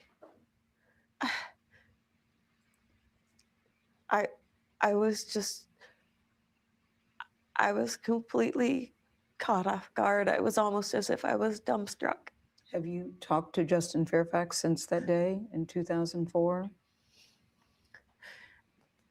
The next day, I remember walking, it was the last day of the convention. And I remember walking, I was walking towards the staff lounge. I was going to go in there and I saw him in there. And, he didn't see me. And I just, did a 180 and just went the absolute opposite direction. Like, I just didn't want, didn't even want him to see me. I got questions. I got questions. Oh, you want me to stop it? Okay. So you, Yeah, I got questions. really okay. Okay, that's good. I need a break anyway. I'm gonna let you guys talk. I'm gonna just put this video in the back for now, and I'll probably play the rest of it later, but not right now. Let me just remove it. Hey, MU. So Yeah, that's the one. Okay, Doc and Claude said no sig. I go by the. Hey, you guys, go ahead. Hey, MU. Hi. Good morning. Good morning. Good morning. Listen, and good morning to the chat. I don't have anything to say about that, but I had some tea. Tea. Okay. Oh, yeah. let me turn my camera off. Go ahead. And Republic, no, not that kind of tea. I'm better than that. This is Republicans and Democrats are not telling you this. Mm-hmm. No, none of them. And so let's get together and fight. What are we fighting? Okay. Yeah, I'm confused I now. gotta wait for a second Well, to make don't be confused because I haven't said anything yet. Here's the thing: there have been a lot of talk about so-called "quote unquote" insurance and how insurance companies, all that stuff. I know you've heard about it, right? Depends what you're gonna say. Insurance companies, car insurance companies are overcharging, et cetera, et cetera. Now I saw it like 2 years ago. I'm not even trying to. I pay. What's my insurance is? It's either 1,000 or 1,200. I can't remember. Yeah, I pay a lot. Damn. 1,000 a month? Yeah, because I was in a car accident. Remember when I got into that car accident when I talked to you guys about it when I got into that car accident. Like, was it 2 years ago now? I don't remember that. Uh-huh. Well, here's the thing. Your per state, go to your state representatives. You must talk to them about your state insurance, especially car insurance and or everything. Okay. Talk to your state people and find out because I just got mine reduced disgracefully. It is. I thought I saw it on YouTube. I saw these commercials and whatever they call them, infomercials. And I was like, you know what? Sometimes you have to think about it from a perspective of even a broke clock is right twice a day. So I did do some investigation. Okay, and sis. every closed doors on both sides of the aisle until I got in contact with just one person and they gave me the right information. So here's what I'm going to say. It is true. You got to go to your state, talk to your state representatives, and they will tell you how you're supposed to get the real rate, not the of the insurance company fiduciary, but the real rate for your insurance. Thank you for that. All right, I'll have to look Okay. into that. Because I think mine's is overly high. especially when I pay for my accidents out of pocket. Like, I think that's ridiculous. Right. Yeah, Yeah. sister, I'm with you, sister. Too. Me and my can't drive and Nicole, MU sister. I'm causing problems with our insurance too because of my oopsies, Yeah, and mine's a then time. Yeah, then my daughter, remember, she got into the accident, and then Right. I Your daughter. I broke remember her that. car I remember that a vividly. while ago. Like, I've been in 2 accidents, and then my kid, because I pay for her stuff too. So our insurance, I want to say it's like $1,200, slightly under $1,200. that is crazy. That's So Crazy, insane. but I pay the cost of living That costs more too. than people's car notes. That's more than a car note. Yeah, but I gotta have full coverage on my beauty outside. So, mhm. Yeah, I gotta have Right. full coverage on one of mine too. Full coverage, underinsured, full tort, the whole 9. I get what you're saying. Yeah. I understand. I Thank truly you do. for I that. believe in that. I will never go without having insurance. I won't be underinsured because I know what that can yield as well. Yeah, All I I'm don't saying, understand people that get liability and not look at QI, the plant lady. I don't understand. Hi QI, I'm so sorry. I don't understand the people that get liability and not full coverage, because there ain't no way I'm gonna fix your car before I fix mine. Mm-hmm. You never been in an accident? I QI, had a I'm wreck. so sorry, but we're gonna have to finish that conversation one of these days, because you came up here talking about a plant, and women used to be plants, and I can't get that out of my head since you said it. I haven't won. Was she drunk when she came up here? Was I she don't know what drinking? the hell, but it was not the time, because we were in the middle of a discussion and it got kind of heated, and she came up here talking about plants. I don't remember what my topic was. It was probably Plants. Donald Trump, and I That was like, sounds right. QI, what are you doing? You're supposed to be representing us. What did you do? It was pretty heated. Trish was up here on the panel, and it just got wild. And I said, no. It went left I pretty remember bad. that, Doc. I was telling MU that you'd back me. I don't know if she's talking. I didn't know you were in an accident. Yeah, I was in an accident, Aaron. It was pretty, it wasn't good, but you know, they were trying to sue me. They were trying to sue me for like 10,000, 20,000. I forgot. It was like a lot. They were trying to sue me for, which that's not really really. a lot. Okay. It's a lot to just give away for a fender bender. Good morning, Burn Dog. Thank you for being a member. I appreciate you. But And last but not least, MU, and then I'm gonna let y'all finish with the Fairfax dude. One last thing, you know, student loans is still always a major issue. But folks are being the building. forgiven. Folks are being forgiven, and I would just suggest that you get with your United States senator, okay?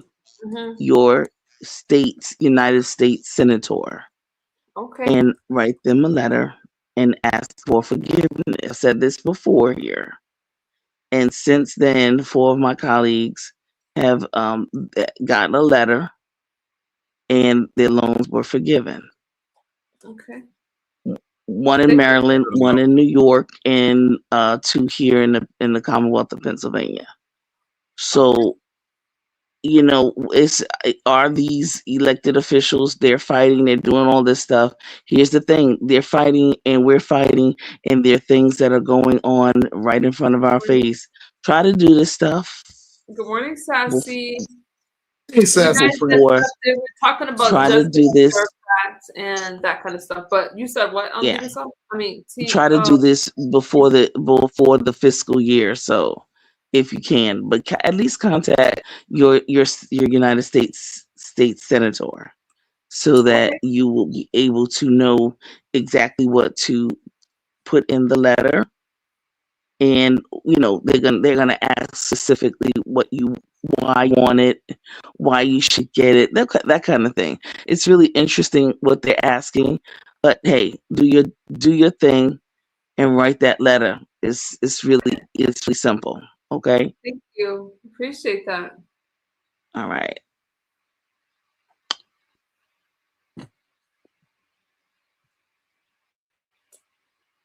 Oh, she's just QI. Do you have something you want to We're talking about Justin Fairfax, you guys. I really want to hear Dimaso and the other take. QI, what's good with you? I'm good. I'm just, picking up where y'all are I'm gonna let at. you guys talk for a second about what we were talking about, and I'm Oh gonna yeah, Yeah. we're make talking my about kids something. I'm gonna we're make my talking. kids something to eat. I'm still listening to you guys, but I'm gonna All right. step away. QI, one of these days, you let me know under video when we can finish our conversation about this plant. Okay. I would love to. I Serious, got a, QI, you and I are gonna talk about. yeah, I gotta go I back got a and look at live the set up. video. I almost did it the other day where I was going to break it down, but You can leave me a comment under the video. I don't want to. You can leave me a comment under my video. I'll come over, but I want to invite you over so we can finish that conversation. I need to listen to our conversation okay. while you're on a panel because you also tried me over on the other panel when we had a conversation, and you threw That's some what this is BS about. facts. You threw some BS facts at me, but I was on another person's panel and I couldn't get you together. So we'll have a conversation. I'm always up for the debate. I know, and we can do it over here. And if I have to break it down more thoroughly, I can do it. I'll do that live. I'll come to your channel. Just throw me invitations. Like I usually It don't do doesn't matter. the It conversation doesn't matter. like that. But if you invite me over and you're not afraid of a conversation, I'm gonna let you guys get back on topic. QI, I got you. Let me know when, and All right. when you can come over, and I'll title it appropriately. But I'll get you together real quick. All right. Go All ahead, right, you Miss guys go back to the conversation. I'll be back. I TMO. have to make my kids something to eat. Oh shit. Oh, I'm still listening, but I have to listen from my phone. that's cool. That allegation is wild though, because like she didn't file anything on that, and until until he was about to be governor. That's a little crazy to me. Yeah, I'm talking about that one allegation. I think that was Vanessa Tyson one. That's a little crazy. Like you didn't see fit to, like when he was going for attorney general, you didn't file on that. That's a little wild. And then that story is kind of like you consented at first, and all of a sudden that I don't know. I don't know if I believe that. Oh shit, my phone. I gotta get ready. Get ready for this road trip. What you think about that? Y'all, I don't know. I don't know how to, because she played that video of the allegation. I don't know what to really think about that. It's a little wild there. TMO, were you about to say something? No. Okay. So we're talking about the Justin Fairfax situation, which I saw it, but I don't know the details of it, and I don't want to interrupt the show by making y'all give the simple details of the situation. So I'm just basically listening. I could give the TLDR on that. So basically, she was this round when back in Carrie Edwards campaign, the Boston the Democratic National Convention. So she was an aide for them, and I think he was like, I think he was part of the campaign or something of that nature, right? So she ended up getting real cool with him. Then she ended up going to he wanted to go get something out of his room. She went up there with him, and then they start kissing and everything. It was all consensual until it wasn't, pretty much. That's basically what I'm getting out of it. Okay, it was all consensual. Basically, Justin Fairfax. What's the current? The current thing with him, right? That he murdered himself and his wife, right? Yeah, I heard about that. Okay, so the current thing now is that he murdered his wife and himself in some kind of suicide plot. But they're saying that in the past, because he had a bright future because he was supposed to be governor of Virginia, he became lieutenant governor. But they're saying his bright future was ruined, which may have led to his depression, which may have led to this crime, based on those women coming out saying that he had those allegations and ruined his chance at governor. And they said since then he's been depressed. So some people are kind of associate that those allegations, which were never, I don't think, convicted of formally or charged formally, those allegations, right? Those allegations with leading to the decline, which in turn made him depressed in order to want to take him and his wife out.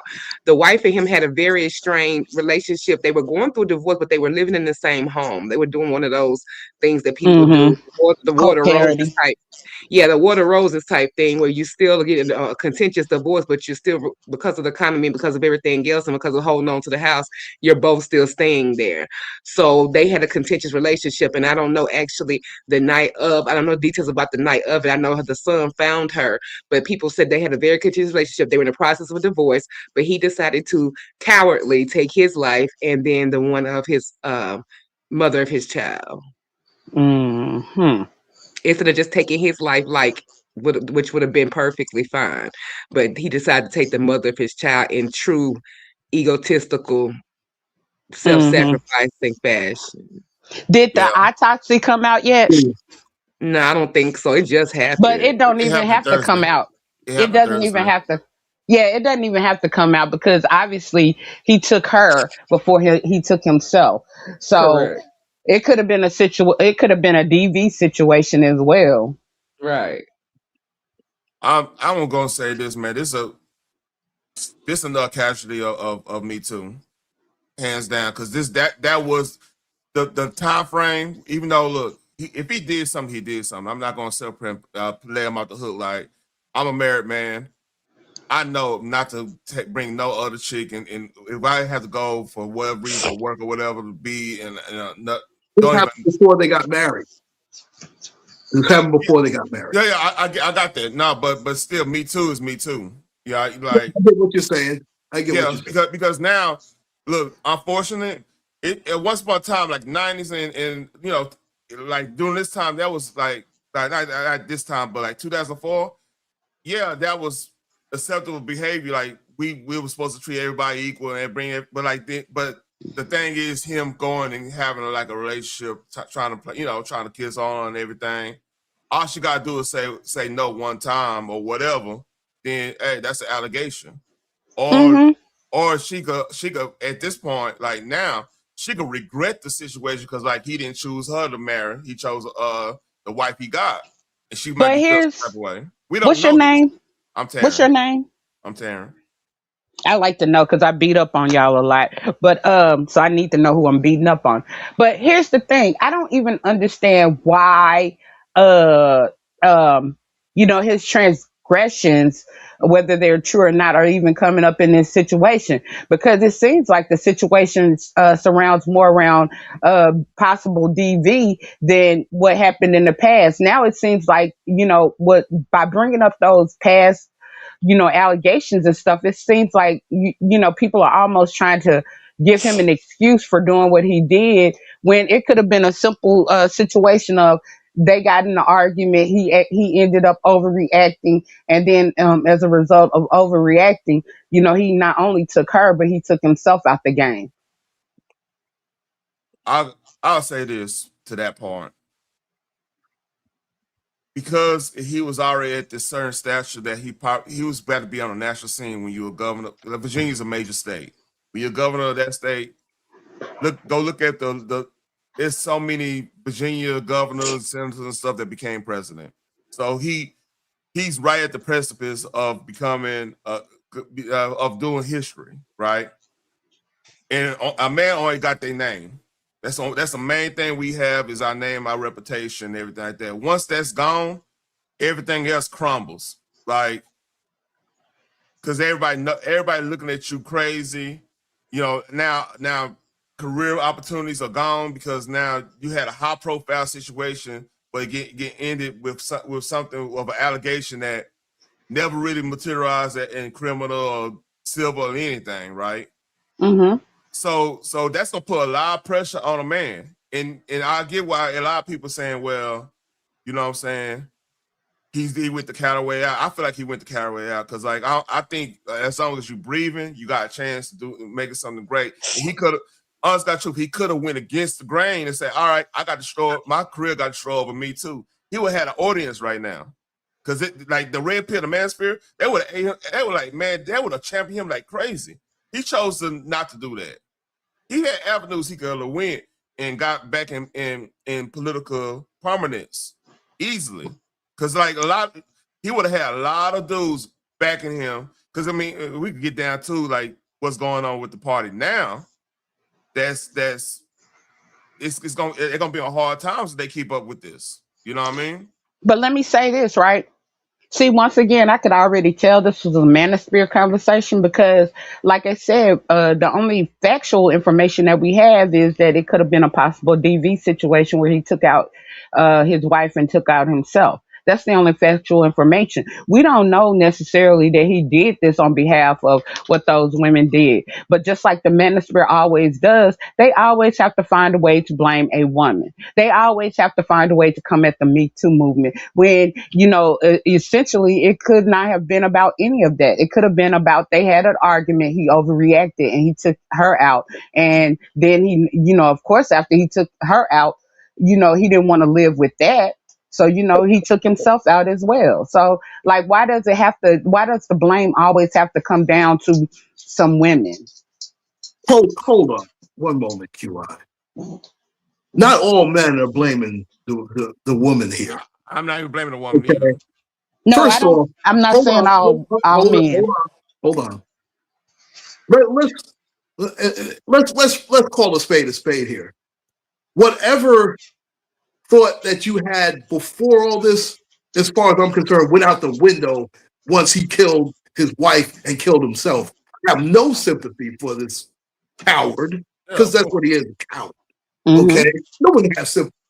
Anybody who has sympathy for him needs to get their head examined.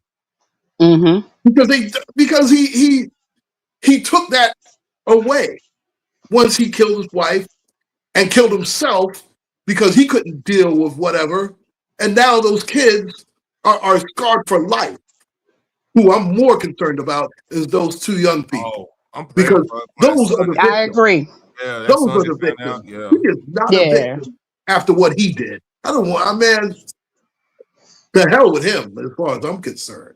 Right. Because he had a chance to fight that if he had stuck around. Exactly. And he didn't. So there's no manosphere. Don't bring the manosphere into this. Yeah. Please don't do that. He did that, but I knew it was coming, Clyde, and I agree with you wholeheartedly. I hate Clyde. No. What I'm actually saying is like, look, I'm looking at how did he get to the position? Because here's the thing: when you talk about domestic violence and everything, right? You gotta establish. All right, was he always going? Was he been going upside her head? Anything craziness like that throughout the whole relationship? Is there witnesses of that? Is there journals or like testimony? They were going through a divorce. Okay, but all right, but you're saying that these allegations doesn't have nothing to do with the domestic violence side, right? Is that what you? That's what I'm saying. Yeah, there's not enough facts to support that. And I'm like, why are we even like those allegations shouldn't even be coming up in this situation because it's just as simple. He took his wife's life and then he took his own. So that's what we should be focused on instead of going into some conspiracies. It's not conspiracy. I'm looking at AP article that talked about his rise and fall. So you're trying to blame women for him doing, because what we should look at is he never should have took his wife's life. Who got QI started? Who got QI started? That's already established. Like I already said, like he could have, because what I'm saying, these allegations happened. Well, it was like 10, 15 years after the fact that he was like going to be in a major political situation. Not saying he was going to win or anything. I'm just saying situation for that standpoint, because we don't know if he's going to win or not. He could have messed up in the campaign for all we know. We can't even speculate on that part. What I'm saying is that like is there a through line? I'm really asking a question. I'm not saying one way or the other. Is there a through line between his marital problems and the allegations, or was there things happening beforehand? And they got to establish that. That's all I'm We'll saying, man. never know. We will never truly know that at this point because both parties who are involved in the marriage are no longer here. So we'll never really get those details. And all we know is that they had applied for a divorce. They were still living in the same household, and we know that we know that if you're not really getting along, that's a crazy situation in itself. And we know that he took her life and then turned around and took his. So that's what should be the focus, not bringing other people into the situation. So all right. Let's use common sense here. That's common Now, sense. no. Let's use common sense in general. So you say they filed a divorce and she decided she's gonna stay in the house with him through the divorce code for the kids and everything, right? A lot of political people do that. A lot of political people, it's like they're not still in a relationship, but because of their careers or whatever, they maintain their marriage. So with that being said, she filed for divorce. Well, they ain't got a time frame when she actually filed divorce. Good to see you. Do they have a time frame of when the divorce was filed? Miss Unsu, I don't see on the AP story. Wasn't it 2 years ago when she filed for divorce? They lived together for 2 years. Okay. But you can't blame her for not moving out. A lot of successful families, and not even successful families, but they were high profile. He's running for, well, we know what happened with governor, but when you're running for office, they like the families to be intact. You have a better chance. Mm-hmm. So you just do. That's why you don't see single presidents. You see married presidents. You see they bring forth their family, and the people that spoke about them spoke about the family. A lot of people didn't realize that they were even separated, but they lived separately for like 2 years, and he was just now ordered to move out by the end of the month. Why was he ordered to move out? Why was he ordered to move out? The court proceedings. They're actually divorcing. Like I'm so sorry. They've been separated for 2 years, and now she's filed for divorce. That's what I meant to say. I didn't mean to say divorce for 2 years. They were separated for 2 years, and now she's filing for divorce. And so, the end of the month, in just a couple weeks, he was supposed to be gone, and he was ordered to pay money that he's owed her. Yeah. So why couldn't that be one of the reasons why he did what he did? Oh, it's part of it. I mean, why are we saying that it gotta be this one thing? I'm never saying it's just this one thing. I'm saying, like, from what I'm looking at, that part, because like he tried to rerun back in 2021, right? He tried to redo it, and like I said, he didn't get far. Well, he had to step down in 2022 at the end of the tenure because he didn't have the support, and he was way behind the other candidates. Yeah, 4%. Is unfortunate. He had a strong chance of winning. For those of you that don't know, he had a strong chance of winning, but the other two Democrats, there was 3 Democrats. 2 of them stopped with blackface, and then you had the Republicans. So when all 3 candidates had to step down, it was just a big scandal because he was a rising star within the Democratic Party and the second black governor, the second black person to be lieutenant governor in Virginia. So it's just this really heavy thing. So just imagine you're about to run, you're on TV, like, hey, and all of these high profile people. For those of you that missed it, I'm kind of backtracking a little bit. 2013, he lost the bid for Attorney General in Virginia. People stopped talking about him, but then he made a comeback. I almost said like Trump. Let me stay focused. He made a comeback in 2017 and won lieutenant governor. Yeah. To go on to be governor. He was one of the strongest candidates. He had a lot of support, and all of a sudden he was doing all these interviews and people were talking about him, saying that, hey, one day you could even be president. He was just really light. And then what happened during the DNC? All these things have happened, and the scandal starts coming out. Once the DNC, the woman that accused him from the DNC wasn't the first one that allegedly was assaulted. But the one that was assaulted the first time came out when the first accuser That video I showed you guys. She was actually the second one that was allegedly Yeah, Meredith assaulted. Wilson's the first one. Well, Watson's the first Yeah. one. So Yeah. when all of that happened, they wouldn't tenure him. They pressured him to. They actually threatened to impeach him, but he wasn't going to make it, so he had to just let it go. He wasn't going to go on to because the people that mattered. I know you're saying that he would have had enough support. I'm sorry, you guys, if I rambled a little bit. I know you guys are saying that he had enough support, but the people that mattered and the people that was able to push him through, he lacked. They wouldn't support him financially. There was no way he was going to win it without the people backing him. He was way behind candidates. He wasn't going to win it. How you doing, unbiased observer? Which go ahead, Clark.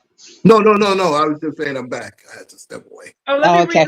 read this to you guys real quick. So the two women, because I'm giving you guys my memory, and I looked at this a long time ago. Yeah, I'm looking at it right now. Two women accused him of assault, which he denied, but the scandal caused him to lose support and funding, derailing his political career. In 2021, so remember, he left office in 2022. So 2021, he was already lacking the support, and he finished so far behind the others that these scandals is what caused his political Decline. Decline. By far, it was the scandals. He could have overcome the first one, the first accusation with that lady that came out, but the second one that said, because that first lady said it happened in 2004 during the DNC. But when wait a minute, when we were at Duke, when we were students, he assaulted me. There was no way to come back from that. There's just no way. And she came out with text messages and from 2015 and all of that. But what I'm saying is he was a coward. And any man that's a coward enough to take his wife's life and take his own, what kind of leader would he actually have made? A great leader? I think the Democratic Party is, and I'm not going to make this about the Democrats, but they're having a really tough year. I told you guys. You have Swalwell. I'm not making about Swalwell. I'll talk about it another day. And then you have this with the Democrat former lieutenant governor. And I feel that a lot of things are coming out. Now, the controversy, to be fair, is the Me Too movement, to be fair. That's a controversy, QI, whether I like it or not, it's a controversy. Because of the timing of the allegations, some people are throwing race into it. Not MU. I'm not the one throwing race into it, but some people, if you listen to their commentary, they're like, wait a minute. I know the people. Black man. And I was like, wait a minute. Nobody's talking about the wife who lost her life because of this. Exactly. Yeah. Which once again, it seems like I'm having a repeated conversation. You know what I'm saying? Right. Like, do black, and Claude, this, doesn't relate to everyone, but, I just say it in a general fashion. But black men care more about black men and not enough about black women and children, because to my knowledge, men are supposed to provide and protect, for women and children and the community. But it seems like every time we have a situation that arise, it's like forget the pain, or forget what that black man inflicted onto that woman, or forget what pain that black man inflicted onto that child. In fact, the only time that I hear y'all want to bring up, the male in the situation is right now, like when it comes to that other case that's on the board with what's her name, the Janae lady, which y'all are also covering, and y'all are trying to almost blame her for who she chose to date. You're blaming Janae because QI, that's loaded. I didn't mean to interrupt you. I gotta stop. I just gotta let you go. Whatever direction you're taking us in, go, girl. Go. But I'm just saying, my point. My point is, every time we have a situation like that, just like with this situation, instead of focusing on the fact that we had a politician who took his wife's life and then took his own, and, you know, took his own. It's like, you know, a lot of men, they want to make up every excuse, and they want to round it up to be the blame of the woman again, instead of But you looking have at the to woman. blame some women for that too, because women don't back black women, and every time something happens to, not every time, so sorry, a lot of times when something happens to a black woman, the other one, they'll stick up for the man. Yeah, I agree with that. I That just definitely makes agree with the that. women as well. They want to pick apart the women, especially if she's attractive. Look what they did to Yeah. Kat, especially if she's, you know, they just do. That's what's within the culture, whether we like it or not. But they're quick to defend the man, no matter how much he messes up, no matter how many lies he tells. They're quick to defend the man. It's not just the I men, and the agree. men know that the black women are not going to stick together if something happens. No, Which no, Q. Here's the thing. They mad at me. Because I'm not. I hope you don't sound like I'm giving him any excuses. I'm not really giving him any excuses. I'm analyzing the situation, the data. I'm looking at like where got him from being one of the top stars of the Democrat Party to the situation we got Thursday. That's basically what I'm doing. I'm doing an unbiased take on this because like I'm just looking at the information at hand. Like these two allegations doing Me Too pretty much killed his political chances in his eyes. Personally, I think he was a coward because he had other avenues he could have went. Because like the whole Me Too thing is unpopular now. Like it's unpopular through everybody because like right now. It's not unpopular through me. It's always going to be popular through No. me. That's anecdotal. That's anecdotal. Popular. I'm talking about. It's not a good. Nobody really want to hear about Me Too anymore overall, just because of the angst between the I sexes. will never stop caring about like women and children being harmed due to somebody who's a celebrity or somebody who has political power or somebody who doesn't. I would never stop caring about the women and the children or the victims. Even if it was a male, I would never stop caring about that. And that's basically when you're saying that, that's basically what you're saying. And that's basically what I Do you get. care about false allegations though? It's just like this. Everybody is innocent until proven guilty. The only way we know that those allegations are false is once it has gone through the court of the law. So, you know, like in terms of, you know, you can say they false, but how do we really know? Because it never reached court. And so I'm just saying that if he did or didn't, because those are allegations. If he did, it's wrong. If he didn't, it was wrong for people to blame him. And then I'm saying this, but what we do know is wrong, and that's why we want to stay focused on that, is him taking his wife's life because she was a victim. She's a victim. And those children are right now victims of him as well. And nobody's debating that they victims. Nobody debating that. What I'm saying simply is, how does a person that's on the rise in the Democrat Party get to the point where their divorce proceeds in situations like this happen? That's what I'm talking about. And you I think you deluding the fact that you have two allegations that never went into court to legal proceedings, destroy this man's reputation and put him in a downward spiral. You can see it right here in plain day. That's what happened. Now, if you got any more evidence saying that he been go upside his wife's head or being abusive all along and everything, I would take that into account. I would say, yeah, you know what? He might have been the big ass asshole for the years. But the thing is, we don't see none of that. Here's the problem. The messages that came out weren't new. The allegation came out when the allegations came out, the lady had messages from 2016 that corroborated what she was saying. Why would she have had those messages?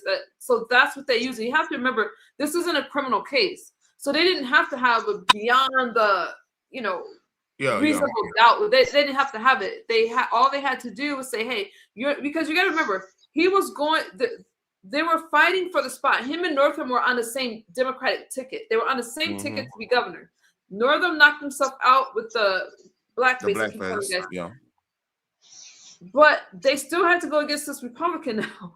And he didn't have the backing with the scandal. So even if he was innocent, whatever, when that allegation came out, right? When that allegation came out, the Me Too movement, what was that, you guys? 2016, the allegation came out. 2017 to like 2021, something like that. Yeah. Look, he knows the specific years. I'll look it Oh, up. yeah. I think it came out. Hold on, guys. I think it came out in 2016. But when the allegation came out, and that's not even the biggest. I think the timing was a lot because it didn't come out because of Me Too. It came out because she saw that he was running for office. So when she saw him running, she goes, "Wait a minute, this happened." So, and it just so happened that's right after the Me Too movement. I don't think she came out because of the Me Too movement because, like I said, it stopped him from running for governor, and it was a coincidence. It was a year after. The Me Too movement actually was in 2006, but it became popular with Alyssa Milano, remember? And Harvey Weinstein and all that stuff. I remember that very much. It was all Hollywood shit. It was all Hollywood shit. Popular. And then just think about it. So the guy's getting this accusation, and this lady's like, wait a minute. At the DNC, he forced me to do this. I have problems with the timing as well. But then, like 2 days later, the other accuser said that this happened while we were in college at Duke University, blah, blah, blah, blah. There was no way they were going to push him through. No way. Because all it takes is a scandal. All it takes is look at how many powerful people had to step down, and it's just a scandal. They didn't want that, especially when they're trying to win. They want to win, and they want to push through a candidate that's going to win. He was not going to win. Because let me say this right quick. Because he was going to beat the Republican, and look what happened. No, especially after 2020 with all the stuff going with the schools, because that's another thing we got factored in. He was part of like some of the stuff that was happening in schools. He was part of that too because he was lieutenant governor already. So yeah, he was done.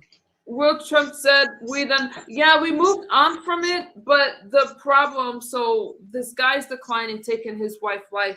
He never came back from his political downfall, and that had to do with his mental state. A lot of people don't like to talk about men going through mental illnesses and depression, but when you're supposed to be the typically, this isn't for you bums out there. When you sorry about that. You're the breadwinner. Traditionally, you're the one that provides for your family. You take care of your family in traditional households, right? But it's not always the case because sometimes the woman's the breadwinner. I get it. It's 2026 because y'all try beating me, baby. But I think that knowing how high people looked at you as this man, as this black man, I have to say that because a lot of black men don't reach that status. I'm not dogging on you guys. That's a big fall. And you have this wife who is a dentist, thinks she's been practicing 4 years, and you are depressed and you're drinking, and then the addiction takes in I'm not saying he's addicted, but he started to isolate himself, and there's a whole dynamic there that led to a casualty. Hey friends, I see you. You guys let me know. The only person to blame is him. No, nobody's debating that. Nobody's debating it. I don't think anybody's debating it. Demon Soul's quiet. I did this topic for Demon Soul. No, I ain't been quiet. I'm just letting QI go ahead because I see what she is saying. I see what he's saying because I didn't pick up from him that he was trying to imply that they're blaming the women on the thing. I got that the MU said there's other people that are saying that led to that, and maybe some of the repeal community are blaming the woman. But I didn't get from up here that the gentleman on the panel was doing that. But I don't believe there's no connection. I believe mental health is the issue. Until mental health is solved, that's the issue. It's mental health. It has nothing to do with that. That could have led to the decline, but mental health is what caused a mental health issue. Nurturing nature. Yep.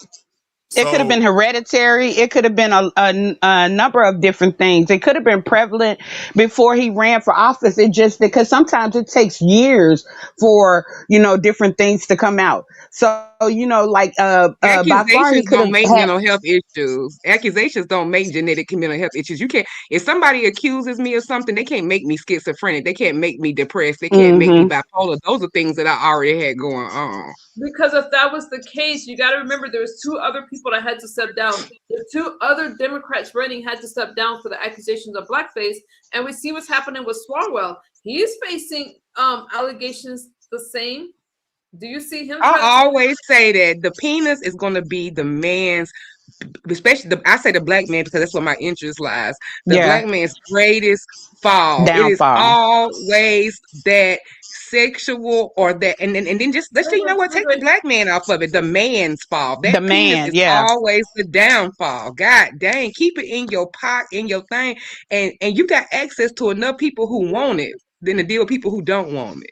And my point in saying what I said was because we're taking the focus off of what's current. What's current is the fact that it was a DV situation. There was a mental health, like by focusing on the Me Too movement, we're not focusing on the root of the issue. The root of the issue was the mental health. The root of the issue, and mental health can decline just like his career did. And then we're not focusing on the DV, and he took and then he took him and his wife's life. So that should be the primary focus. Here's the thing: what caused the decline of his political career? It could have been in mental health. It could have been. You got factual evidence of his decline of politically, right? But And when found does front of the us. man take responsibility? He got into a situation. I told you guys the messages from the girl. That lady was already talking about an assault. I'm not saying yay or nay to that, but when you come up, I don't care if you are a white man or if you are a black man.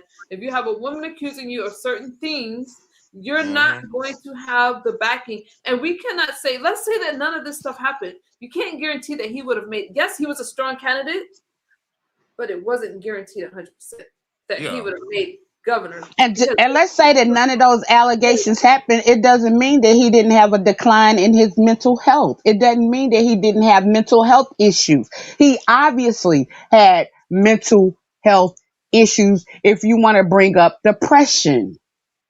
And this look, I'll say this about just straight up talking about the man right now, right? Real shit, like we gotta really, as men, we gotta really like take care of each other on part of like, you gotta have friends. You gotta have people that's gonna challenge your bullshit. You gotta have purpose. You gotta have all this stuff. Because the thing is, like, if you had friends around, like real friends, he probably wouldn't get in positions to like, we talk about things like, hey man, don't bring an old girl to your room like that, because she looking for this or this. We'll see something in somebody. Just like y'all see something in a dude. Y'all tell your homegirl. We see the same thing. I think what happens especially on the left, like they isolate these dudes so much because of you gotta look a certain way politically. And when something like that, when something shadows that facade, that mental health thing could trigger like that, like easily, because like they live in a lie in a lot of cases. They probably speaking on things they don't really believe in, but they have to say it because that's a voting block or whatever. They lie to a lot of people. Like you think a lot of these men that's in the Democrat Party believe in the alphabet stuff. I guarantee you, a lot of them are just saying that stuff just to get votes. You know what I'm saying? By the action, you just go look at their actions now.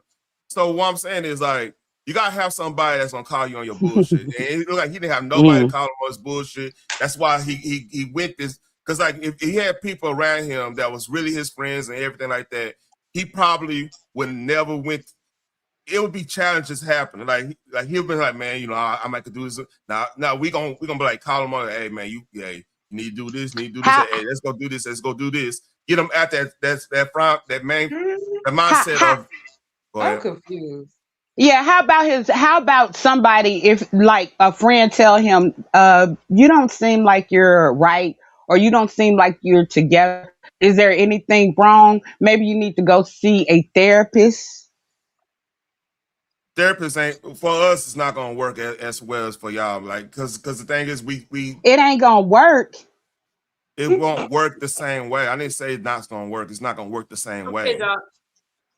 What's that? Let me see. So I was trying to look up when this divorce took. Okay, so the divorce, people, I see different stories. So last year, and the judge ruled when the wife out. The judge ruled. The judge ruled that he had to move out because it became toxic for the family. And That I want part to give a shout out to the wife because men don't like to give the wife credit. This wife stood by him during the allegations. Yeah. She stood by him after he lost his political fortunes, and she stayed with him. But after look at when this took place. We're talking about what, 7 years later. She's like, you know what? I have to move on with my life because it her, became though. toxic for the family. You have an alcoholic there. You have somebody drinking, not participating in the family functions. The judge said this is not healthy. I believe it wife time because and these men love crying about the woman. You guys, what is wrong? The man is the leader of the home, and it's the man's responsibility to, if you need help. I'm not saying that men don't have mental health issues, because you do. Everybody. But my sympathy leaves when you choose to take somebody else's life because you're gone, and those kids have to. I think it's a conversation to be had. Yeah, it's those messed up. kids They've gotten have mental health issues for life. They had to see their mom like that. The father didn't just spur the moment, get a gun, and found the wife having an affair. That wasn't the case. He didn't want her to move on. That's it. The woman was a prominent member of the community. He was there, married to a provider, a woman that's there who not only had patience, but she dedicated her time to the community. She was a phenomenal mom. She was a great wife. She didn't give in to the scandal. But after 7 years, come on, you guys would have left a long time ago. And then I see somebody in the chat talking about, oh, she left for somebody younger. That's y'all hurt egos. Yeah. Okay? And those I never said. They want to blame the woman. They want to blame the woman. Burn dog, no, don't burn dog. Come on, you know how I am, burn dog. Don't get sensitive on me. I got you. It's not you, burn dog. I know you're solid. But I'm talking about the men. The men, there was this panel. This guy had about 126,000 subs. I don't even know how I can go over there without getting kicked out of his chat because I'm so vocal. But I can go then. I don't get kicked off the chat. But he blamed the women. But men, I do feel that the men have a huge responsibility, and that men are more depressed than we think because they can't really talk about it like a woman can, because some people see it as weakness. That's but very I true. feel that he should have gotten therapy, because here he is. This man took a polygraph. Any narcissist can pass a polygraph, because a narcissist and a strategic, you believe whatever, what they believe their lies. So Yeah. you can't beat a polygraph that way. Okay. The problem that I have is blaming the women. The other problem that I have is that I just feel how his best friend came out speaking. A lot of people saw this decline, and it's sad that it takes something like this for people to say, yeah, that best friend said that he was depressed for 7 years. No one, when that lady filed for divorce, you still had some time to do something, and a guy just went through a lot. But I really hate that. I really hate that the blame is not just on this guy taking this lady's life, and that this lady's life isn't being celebrated. I think that's right. so wrong. I think that's so wrong. And Q. Again, I clearly. I'm sorry. Go ahead. I'm sorry. I'll say this a little bit, and Cloud, you can go on it. Look, what I'm doing is basically explaining. I just want to make sure it's not getting misconstrued on this. I'm explaining how he get to this point, to that point. That's really it. And the thing is, what I'm looking at this as a cautionary tale, mostly, like especially for dudes. For dudes, It is like a cautionary tale. There's a lot that I haven't even unpacked. It's a cautionary tale for a lot. Let's look at it. Like, not only, okay, so yes, Fairfax is in the limelight because he took the people's life, right? the guys that made that did that racist photo in college. One guy was one was in medical school when he did blackface. They were both prominent. That took them out of the race. What they did in college, it came up years later. You really got to a lot of things that you do younger, but neither one of those two took somebody's life. I mean, they both had professional careers, but you got to remember, so did Fairfax. Highly educated person. He had something to fall back on. He could have went back into law. He could have did anything. Yeah. Instead of what he did. So what y'all should be talking about is the fact that everybody needs needs to be aware of mental health. Everybody needs to see therapists at times. And the whole thing should be, if anything, if you're going to advocate for this guy in any way, is the fact that, it's a mental health issue and he should have gotten some mental health. Some mental health. He should have saw a doctor or therapist or something of that nature.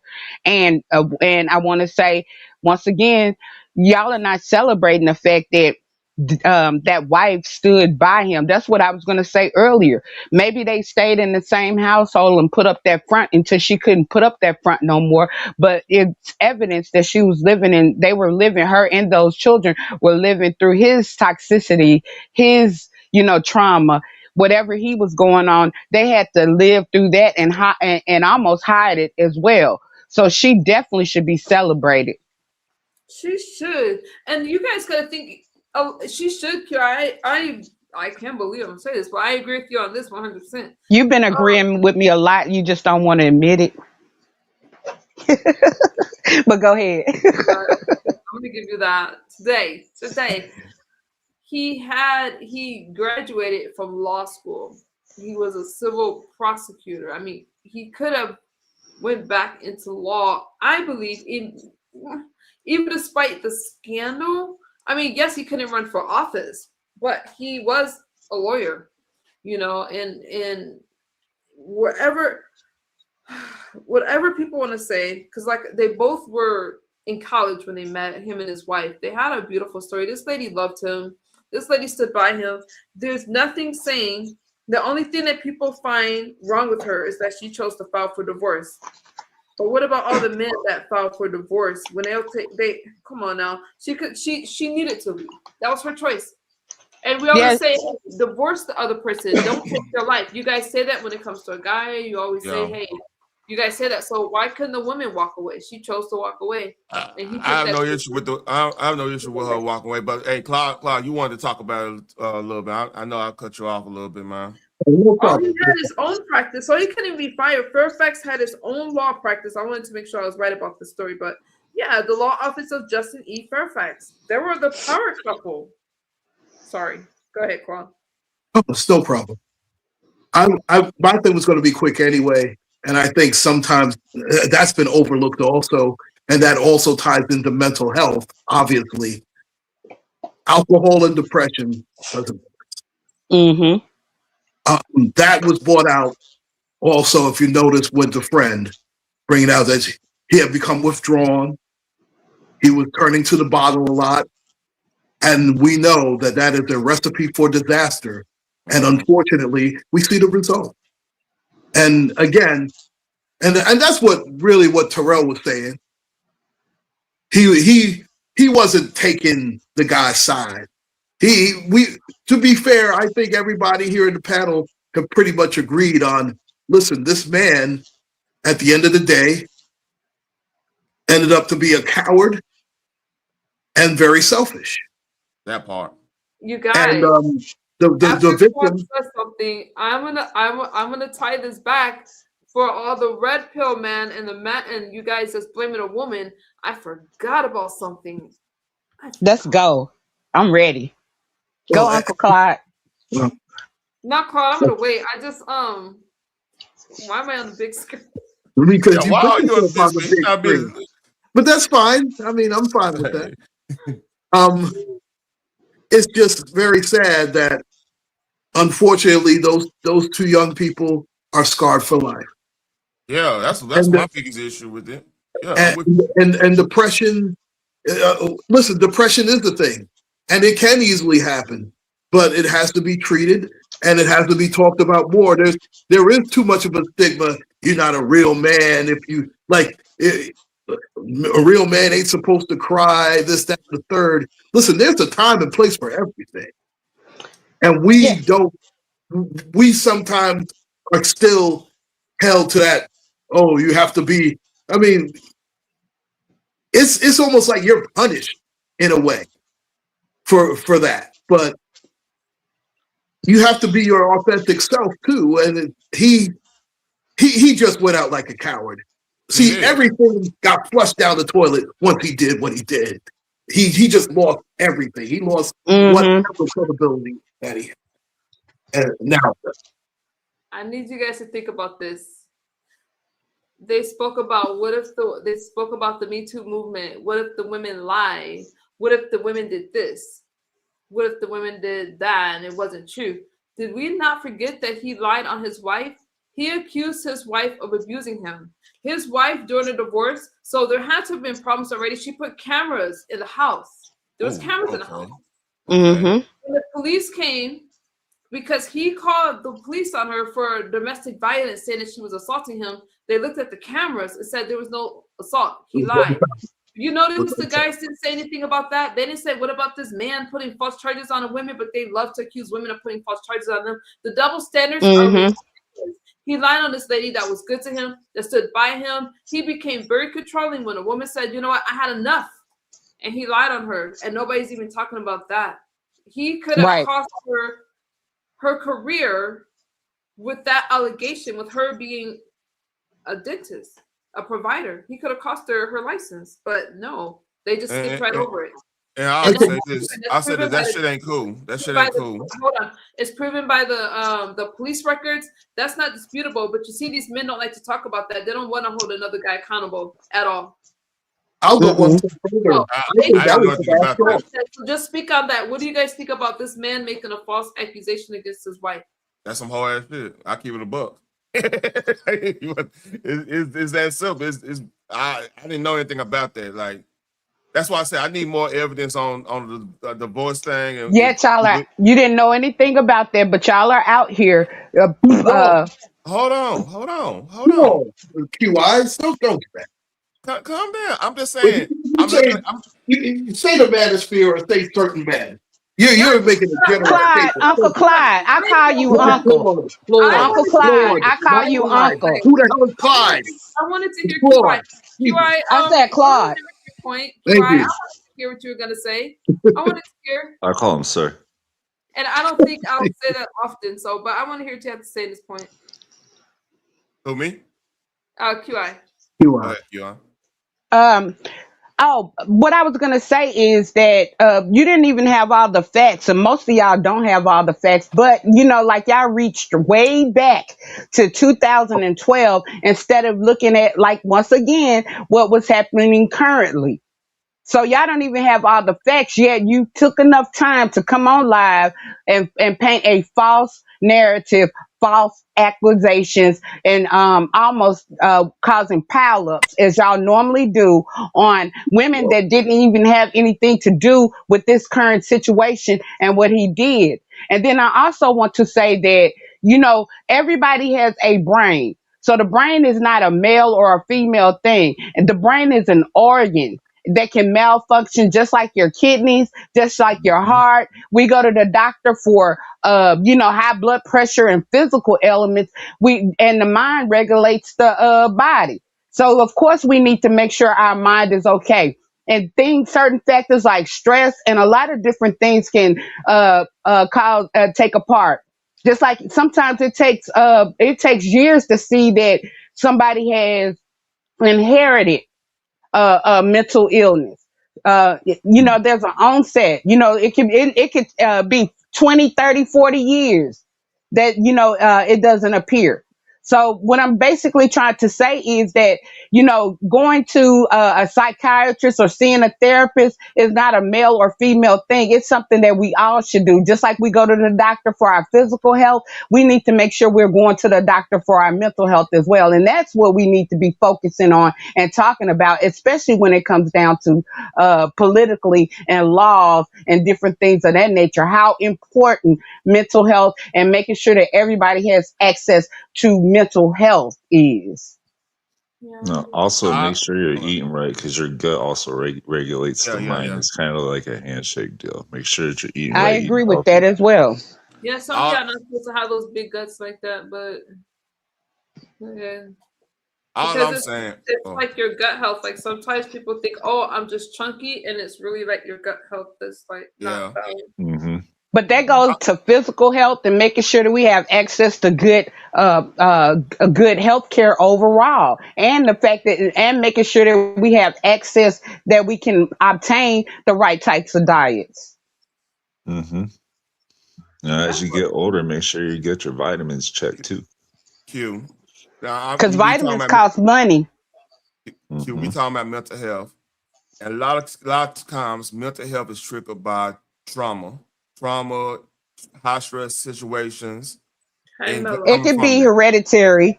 It could be hereditary. But you gotta let them finish. You gotta let them Q, you cannot take this element of the story out just because you don't like the fact that this element of the story is part of the story. He did get me. What element are you talking about? He did get me too. He didn't got me get too. me too. What are you talking about? What I'm saying, this is terminology. He was right during he got allegations right during the time of Me Too, so that's the terminology they gave him. He got Me Too right during political office when he was trying to run for governor. Okay. So if you want to talk about so Me Too, okay. So let's just say don't go there. Stay current. Stay current. No. We're not going to stay current. This is part of the story. Let's say this. What about his wife? Did he not make allegations against her? So right. I'm not even taking that out of the subject either. You don't get to paint him as this victim. So she got Me Too. I'm not painting him as a victim. We are talking about mental health. Everything together. You can't tell. She got Me You can't tell Too. the climax She got of Me the story Too without too. telling the beginning of the story. She did. She absolutely did. Yeah, you gotta tell the whole story, not just the climax. Beginning of the story is.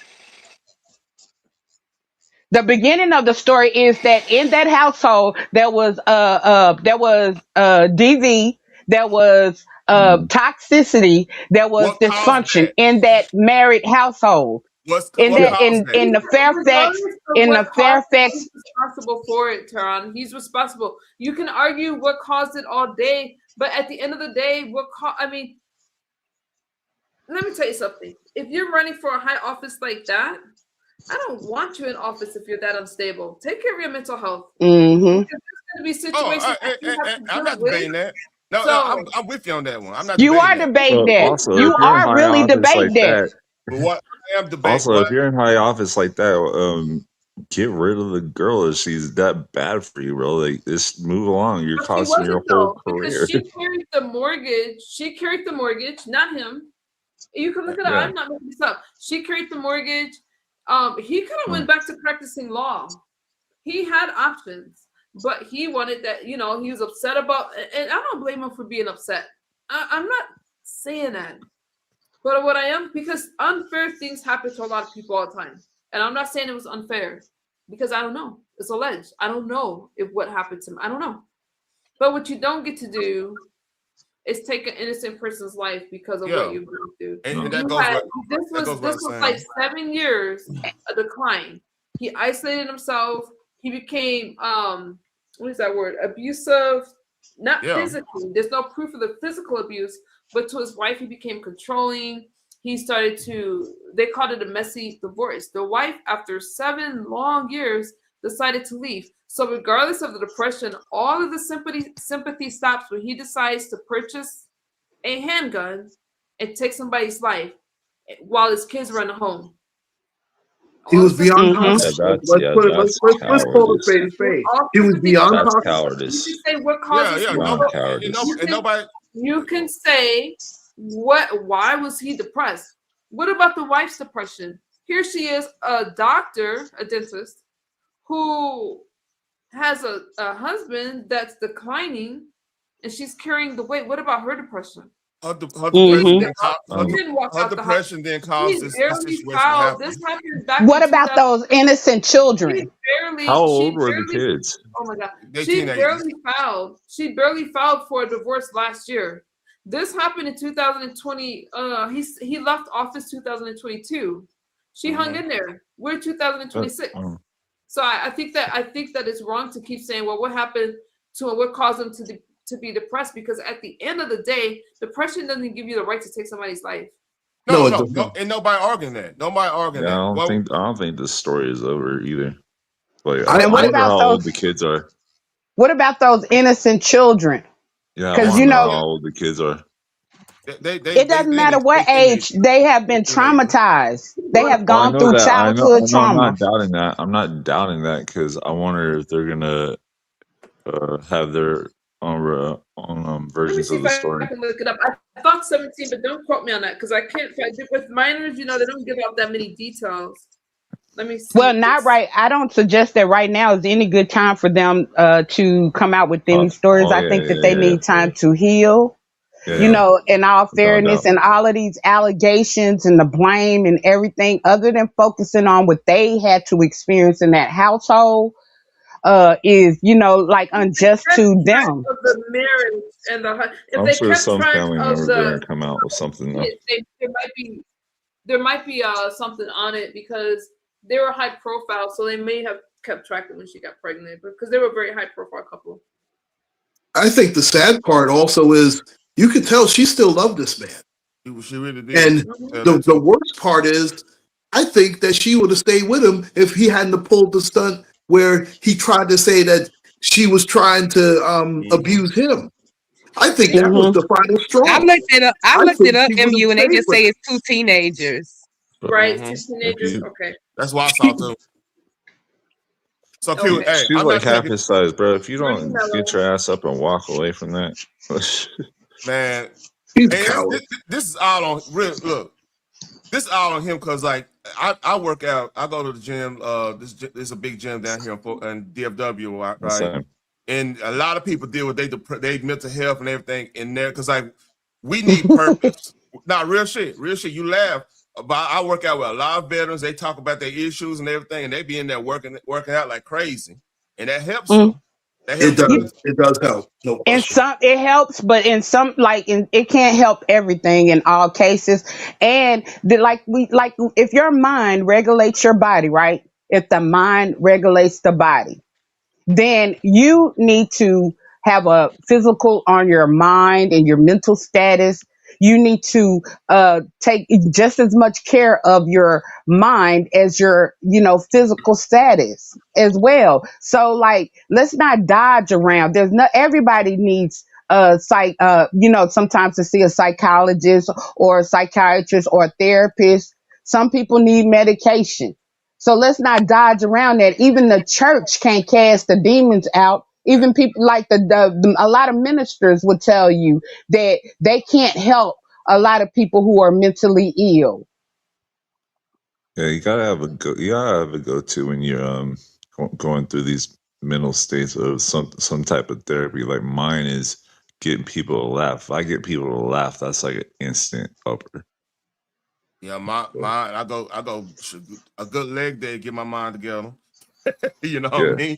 So why are we dodging mine's around working going out to working out too, but like I love getting people to laugh. That's like an instant. But we're still dodging around.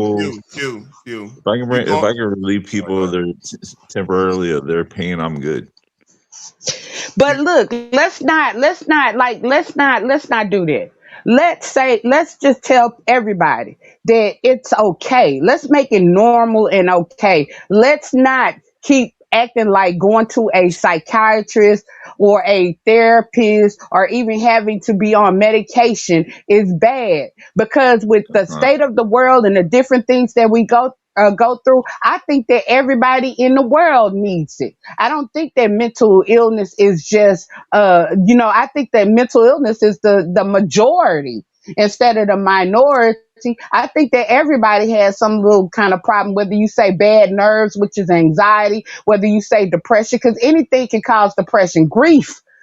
Grief, losing people in your life can cause certain things. So let's make it normal to go get checked up and to get medicine. Because what we're doing is we're not only maybe saving our own lives, we're also saving the lives of others by doing that and causing less trauma to others. I agree. Let me listen to the rest of this. It's not that much. Let me see what she had to say. Y'all okay with that? I want to catch the last part of this. Another favorite of mine, Gail This King. is her first. This is the accuser. Oh, I could totally see you liking Gil King, Clyde. I can't stand her. Who do you like, Uncle Clyde? He likes her. absolutely I haven't nobody, seen him. man. He's I a remember miserable him human being. No, trying to call me a couple times. That's not the case. But I I'm just joking. didn't pick up. This was after the convention was over.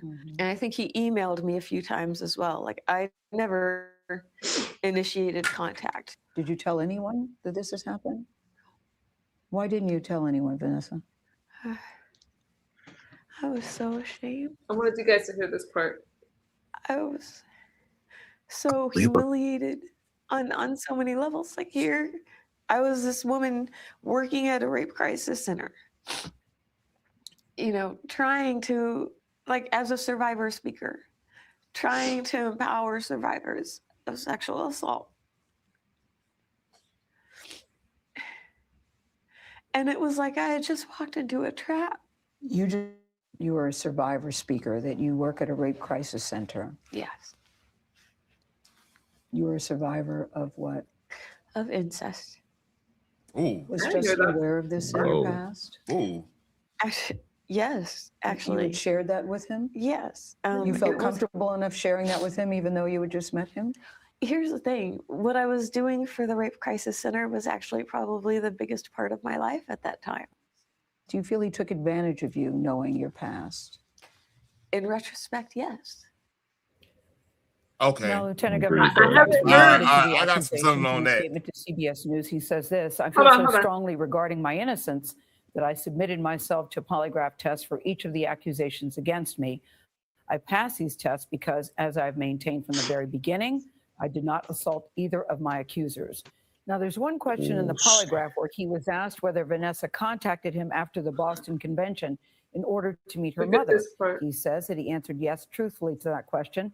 Vanessa says she never contacted him after the incident.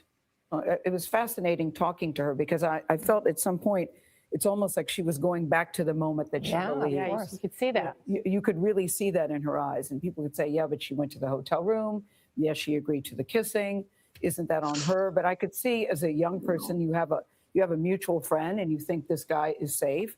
And kissing doesn't necessarily have to lead to what she says happened after that. Something clearly changed when she was walking through what transpired, and you could see that she got very emotional, went to that dark Yeah, place. the eyes are windows to the soul, and her eyes said a lot. Yeah. I think that I believe her. Oh shoot, I'm going to play that for you guys. I think that was, and I'm curious what that video was. I think what's interesting there, if she did contact him after, that's easy to prove with so I don't believe that part. If she did contact him after the alleged assault, simple phone record could prove that, or a text message. So that like I said, any narcissist or sociopath can be a polygraph test. And she was attracted to him. That's what made it even. I mean, she even said that she wasn't relenting at first, but then when he did that changed everything. She was probably traumatized. Probably that came out of left field, and that changed the whole tenor of everything. Yeah, another thing too with that, her being a victim, even if she was on some consent, she wasn't consenting. That trauma from something past could have triggered her reaction to that situation. She probably felt like she was reliving a situation, and it could have been all consensual. And he probably thought everything was cool, but she just said she was a victim. So I knew you was gonna say that. I knew you was gonna say that. No. And look, he gotta understand. As a man, you gotta understand. If you know that she's been a victim, she's a part of this. You gotta be all right. hold up, let me finish what I'm saying. You got to back off on that. You can't go there. You can't go there, especially with somebody that you work with. Look, That's all on him. I was violated by two different men in my childhood. Just like her, I work in the mental health field, and a part of what brings me healing is helping others. Because because I'm so open about telling my story, it caused a lot of other people to come out about theirs. You don't know the amount of, we never get over that. Never. No, yeah, exactly. Yeah. So once again, here it is as usual, right? And that's why I like telling my story, because I'm ready to eat you up behind that. I like, no, that doesn't happen. The only time that we might feel a certain way is if we're presented in that manner. If a situation starts reminding us, because you get PTSD of being violated, because if she was attracted to him, attracted to him at first, then okay, stuff felt comfortable at first, but then just like they say, one no means no. The minute it becomes uncomfortable means that he no longer should proceed, or there should no longer be any pressure put on it, because people have rights. So we're not gonna say that maybe she's saying that about him just because of that. No, she's saying that about him because she felt that way in that moment. No. I'm not taking him off the hook. If he knew anything about her past trauma, he had for her to be a staffer. He had to know that she worked for the prevention clinic. I'm not gonna go with the name, right? So he probably have an understanding of her story. So he got to be peeping game. Like, okay, if you go there with her, like y'all like each other and everything, you go there with her. There's gonna be hangups. There's gonna be hiccups. She's gonna be dealing with things in certain situations. Because he never should have went there with her in the first place. I fully agree with you on that, because y'all work together. That's one thing with Me Too that came out that I 100% agree with. Don't play with anybody you work with, hands down, because you don't know what these people got. You don't know what's going on with these people. Either they got some stuff that happened in the past, like this young lady did, or it could be a situation. And it's not her fault. It's still his. It's still his, because he should have known better. I'm not blaming her. Relax. I'm not blaming her. I'm saying, as a man, you got to know. Like I just saw King Randall video I had on my channel earlier today or yesterday, and he had a thing about was a yes and was a no, teaching the little boys and stuff. It was some game he was teaching them, as in what if you gotta be a emphatic yes in every scenario. If it's not emphatic yes, it's not really a yes. Because you could be married, to somebody, and if they say no, that still means no. Just because you're married don't mean you have the right to proceed. And that it happens a lot. I mean, if you've been married for past 5 years, you're gonna get a couple no's in there. You know what So I mean? that means you have to respect the next person's decision. Of course. And and eventually, if that keep happening, but everybody gotta respect each other. Let's stipulate that everybody gotta respect each other. Mm-hmm.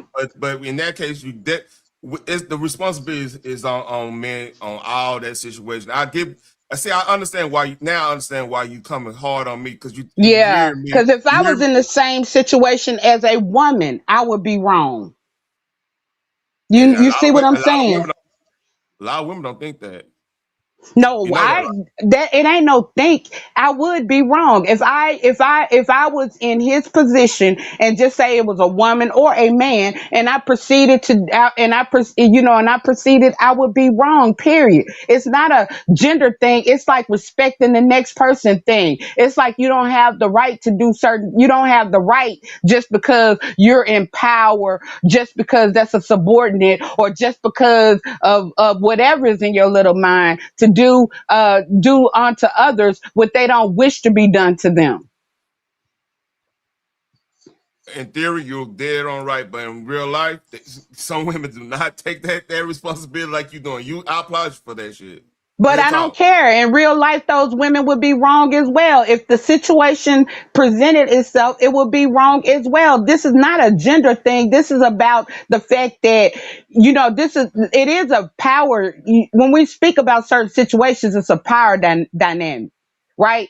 Most of the situations that come online is a power dynamic. And if you're the power, if you're the one that's in control, then you're the only one that should hold the responsibility, because you should know better. So we got to stop blaming victims for what these people that have these power dynamics choose to put themselves in, choose to do, because they should know better. I don't agree with the power dynamic. I don't agree with that just because everybody got power to do what they need to do. I don't agree with that power dynamic, but I hear what you're saying on that one. No, I understand what you're saying. That's why teachers aren't allowed to date students, because there's a power dynamic. And that's why a lot of people, when you have subordinates or people that work under you, and you're not allowed to date them or fraternize. Right. That person may feel pressure to do something for a good grade or being in good graces, or feel like they can't say no. So there definitely is a power dynamic, and there's laws to prevent a lot of that stuff. And they can ruin their life or ruin their career. Like fail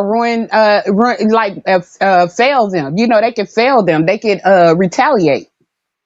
Yeah. Hey, I gotta go, man. I gotta get on the road for this spring game. I gotta go down to Austin. So. It was nice talking to you. Come back so I can beat up on you later.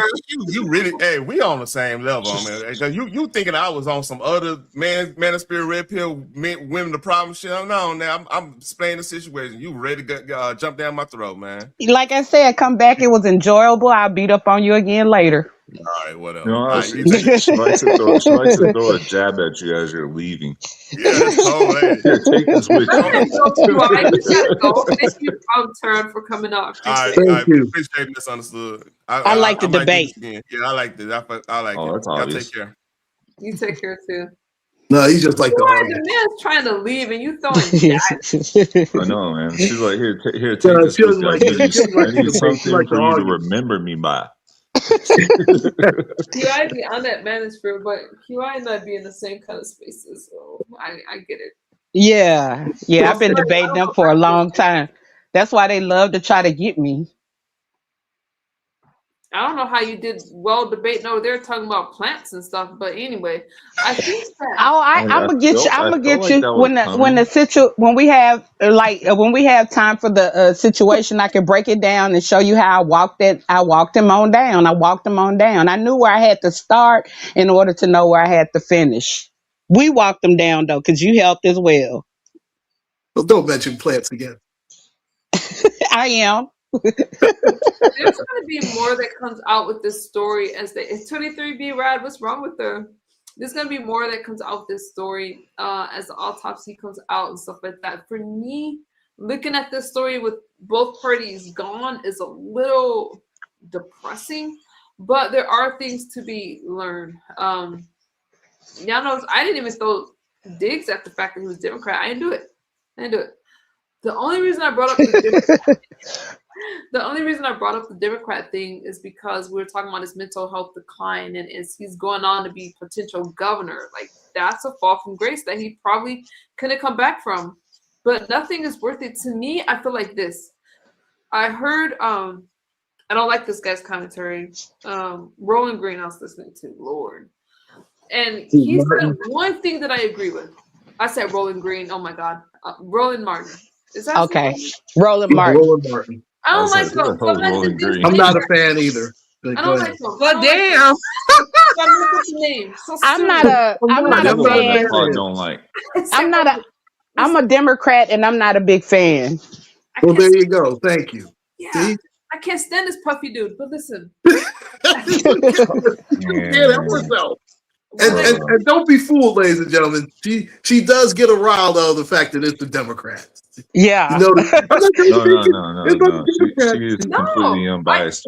Look at that. No, she's not. Just like with dudes, she threw a shot. No, she's definitely bipartisan in this, bro. I don't know what y'all talking about. Look, of course we expect you to say that.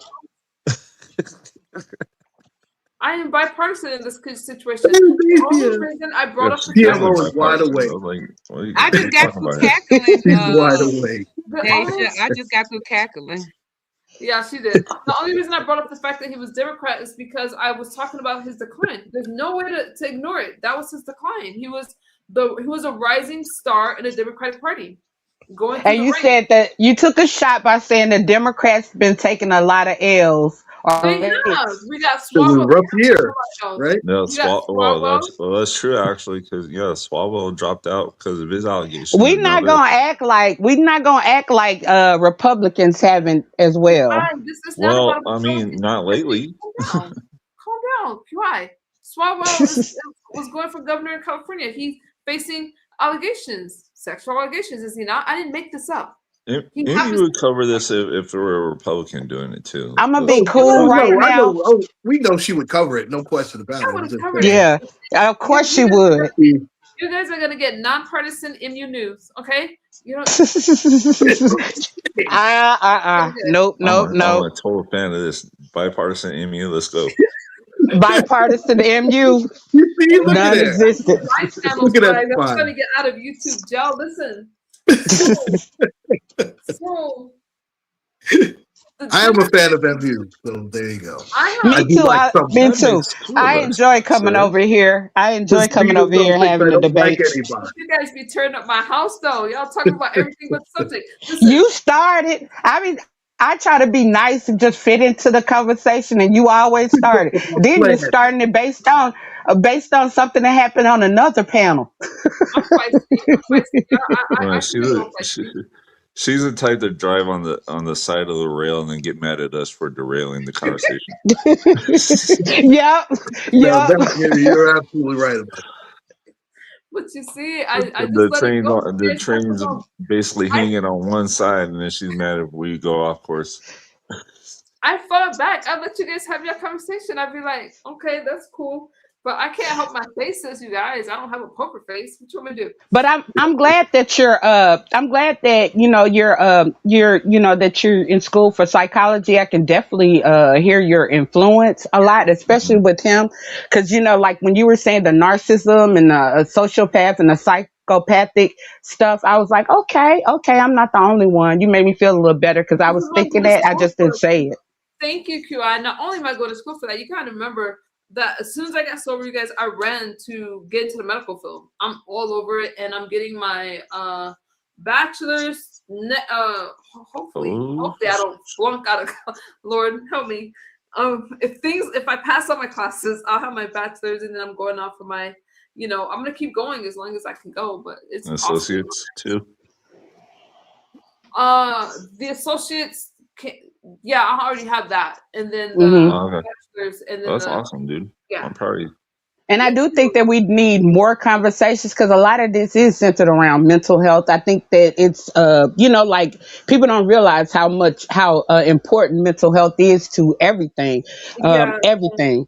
And so go ahead. No, mental health is important. I just have statistics and sounds weird, but I just need PE, and then I'll have my associates, and I'll be over there at the university. I already started my 300 level classes, so I just have to finish my 400 levels, and then I'm on track. Yeah, my tablet is dying. I'm dropping.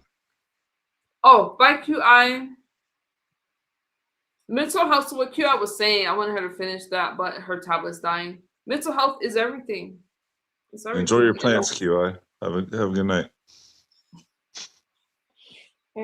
Cute. Even though I argue with QI, She's probably gonna go talk to her plants now and like QI. wish that they have a good day. I don't know what she be talking about. I don't know what she talks about sometimes. She don't know what she be talking about sometimes. She's entertaining. If I'm talking over you guys, you know what? Let me refresh my screen. I'm lagging in my sound. So when you guys talk, hold on, let me fix my sound. Okay. Yeah. Daisha said, what did you say? We know Trump likes to. What does that have to do with anything, Daisha? We weren't even talking about Trump right now. Are you okay? I haven't talked about Donald Trump. Because that's your favorite topic. No, Donald Trump was not the topic. No, Donald Trump was not the I topic. know he's not the topic here, but No, I guess she beat you to the punch. That's all. You think that all I talk about is Donald Trump? No. Speaking of Donald Trump, he did a great job at the Turning Point USA event, and he did a great job with the Strait of Hormuz and winning. I wish he'd have did the blockade sooner, but that's not the subject today. You know. Hey, LaDon. I just saw you. Hey, LaDon. We talking about Fairfax, the governor, the former lieutenant governor of Virginia, who murdered himself and his wife, and then now we're talking about the man of the platform, Mr. President Donald Trump. Child. No, we're not talking about Donald Trump tonight. Donald Trump was not the. No, I'm not doing that. When it comes to, I mean, no. I'm sure Donald Trump got some things to say about Justin Fairfax.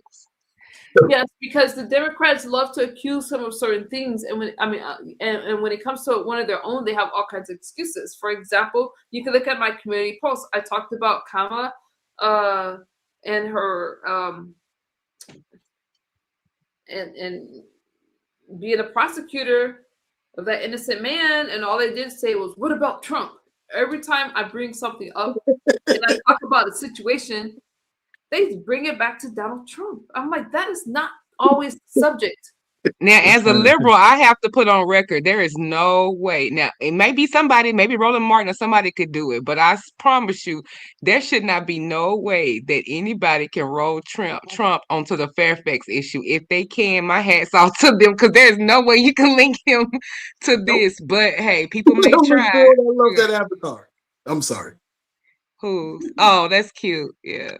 No, Donald Trump had nothing to do with this. This is all Fairfax. They'll find a way. They will find a way to twist it onto Trump. They just have to stop. This man has. We know he has. CNN, if there's anything I believe in CNN for, they will find a way to twist this Fairfax story onto Trump eventually. Oh, I got it. They can say that the women were plants, and in order to stop him from being the black governor of Virginia. By the Trump administration. Hey, his wife was definitely a Republican.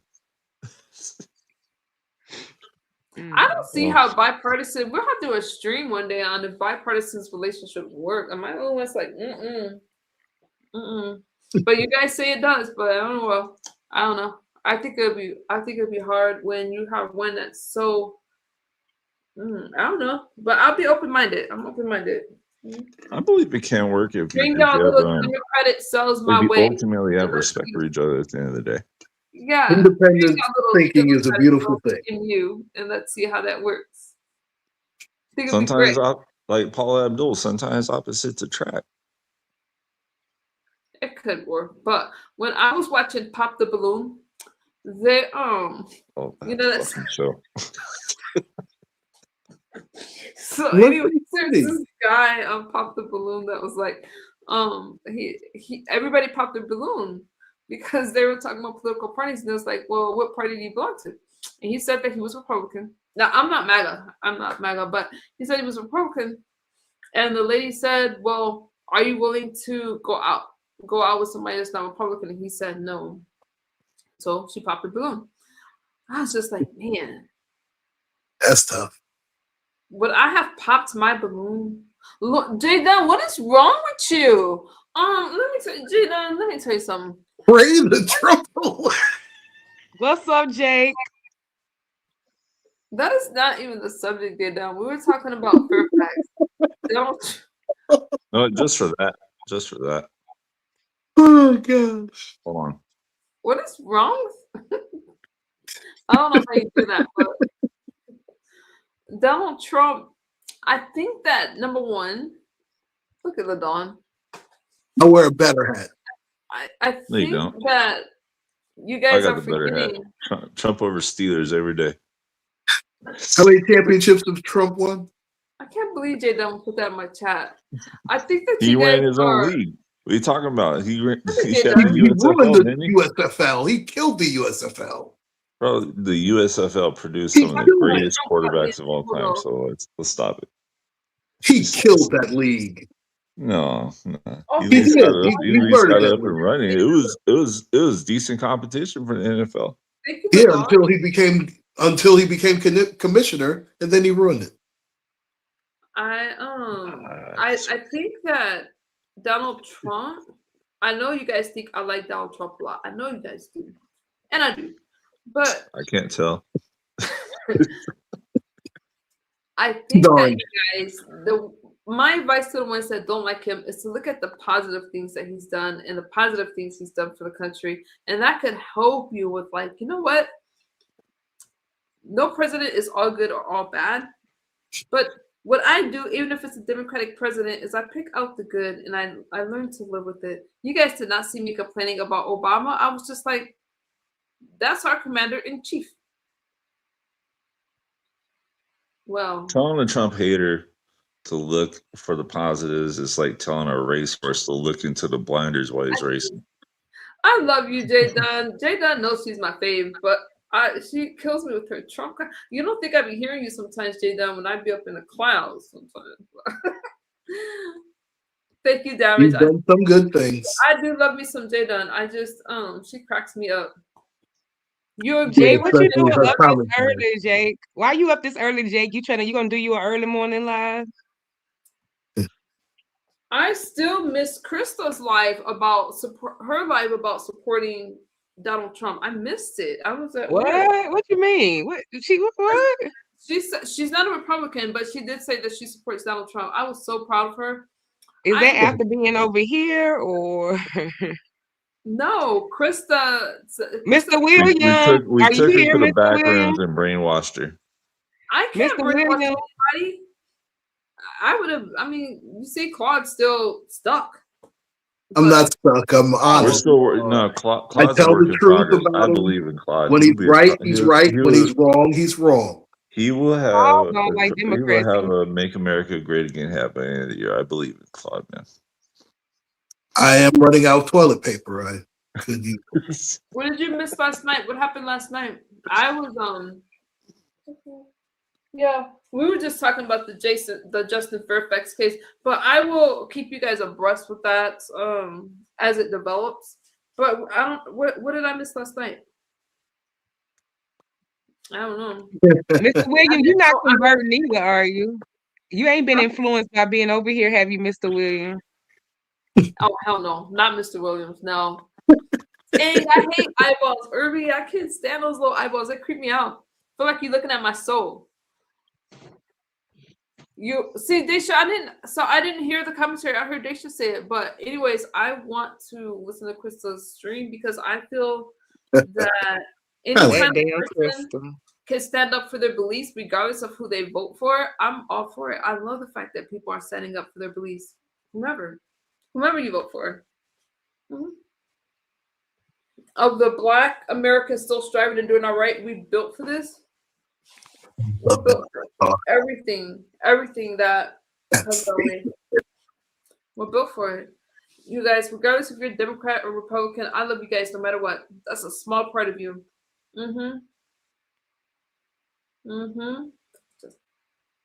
I could care less. If you guys vote for whomever, we're still good. Read the comment before that. Are we friends? I could care less either way.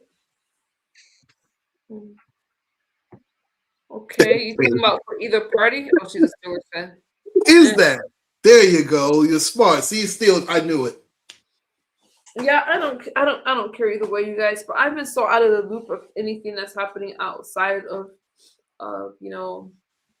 here. When Teron came up here, he kind of, there's some things going on in a different part of YouTube that I kind of try to stay away from. But yeah, guys, I have no clue what's going on outside of my community. BBW was just trying to start some mess. BBW, that's my girl, baby. That's a story. I love her. She knows she good for a storyline, child. That is the antics of my BBW. I gotta love her, baby. I need to bring her over here to tell you guys about her views. I think that what's cool about Daisha, oh my God. What's cool about Krista's BBW, guys. is that she's not afraid to stand on her beliefs. I believe everybody loves Krista. And well, I don't know. They trying to black her out in the B sector right now. She don't have many places to go. you guys are never gonna black her out. Stop it. Y'all not gonna Oh, I black would never black her out. She knows she did welcome on my platform. They already know. They can't tell me Everybody what to really do. loves her. That's why they keep asking for her to come back. That's why they try to pretend that they want to buy her. Well, the girl has been acting up a little bit lately for the last couple of days. That's my girl though, but she has been acting up. MU, she's been acting up. She's beefing with Nika and Pizarro right now though. Yeah. But yeah, she's been I saw acting that up. live about her niece. She was going off. Right. Krista got another side to her baby. She Jeez. That's right, Mello. I haven't been over there. You said Ask Chili of TLC how supporting Trump has worked out for her. I think that it's sad that Oh, let's not get on that one. I think that people are, number one, I'll never be like Chili apologizing to you guys for who I vote for ever. Right. Why apologize? Stand in it. Shit. Nothing to do wrong. There's Republicans and there's Democrats. You're not going to tell me that I have to vote Democrat to be liked. I've had people, man, if I was messy, I would show y'all my phone of these messages. But people told me I had to choose Donald Trump or their friendship. What do you think I chose? Dang, I ain't never thought about that. If you're that What do you flaky, think I you're not chose? a friend. Orange juice was fresh squeezed. I will never let anybody make me choose. I think that what's happening to Chili is insane. She donated. Why is she out here crying? I wouldn't care what you guys had to say about it. Understood. You're my first. My thoughts on the Chili situation. I feel like she backed out because she's not the only one that relies. She's not the only one that relies on Chili. T-Boz also relies on her too. So I feel like at the end of the day, if Chili doesn't back out, that also affects her bandmates' bottom line. What's that mean, Jay Dunn? That's what live. Shout out to Ness for being Christian now. She's doing Christian commentary. I was doing Christian commentary. She ain't doing Christian commentary. Okay, so Chili, I find it's wrong to make anybody feel bad about who they support, because that's telling me that if I don't support who you support, that makes it a cult. It makes it a cult, you know? Well, why lie and If Chili was a solo artist, she would have. I don't think she would have backed out. But she's not a solo artist. Other people rely on her. So I think that's the main reason why she backtracked on her statement. Yeah, it's a tour they get ready to do with In Vogue, and I think they do worry about the tour sales too. Oh yeah, so yeah. I think In Vogue also rely on it too. So it's like it's a I money think thing she at got the to end of the day. backpedal and pussy pop because that tour and because people were threatening not to go to that tour. But she's not the one she may have tour would have taken a hit. She backpedaled because of the tour and stuff like that, but I think it's wrong to make people just because you don't like who they voted for. So I have to vote for you. I have to vote like you.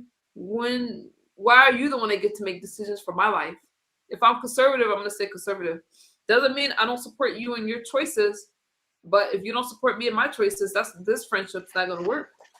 She cares because she's broke. Well, I'm, I struggle too, but you're not gonna make me choose anything. You feel like she's trolling? People still want to see TLC without Left Eye? Not just Chili though. Like you guys it would made have fun of been me and said that I was even trolling. beyond the tour. It would have affected T-Boz in some way too. The supporters are black TLC anyway. So black people don't support Trump, so that's why I'm out. So okay, well, if you guys don't support me, you guys make it about the person. Listen, there's a lot more to a person than who they voted for. Why do I have to think like you to be accepted? I don't agree with that. Oh, she said black people don't support Troy. Well, yeah, it's quite a few of them that support him. I feel that if people are gonna support, number one, you guys just assume I voted for. Well, you know. Next try. You were going okay till you went there. Yeah, I proudly. Can't help it. Proudly, I'm a proud conservative. I am, because you can't tell people it's unfair. The conservatives think differently. How can you change that? Oh Lord.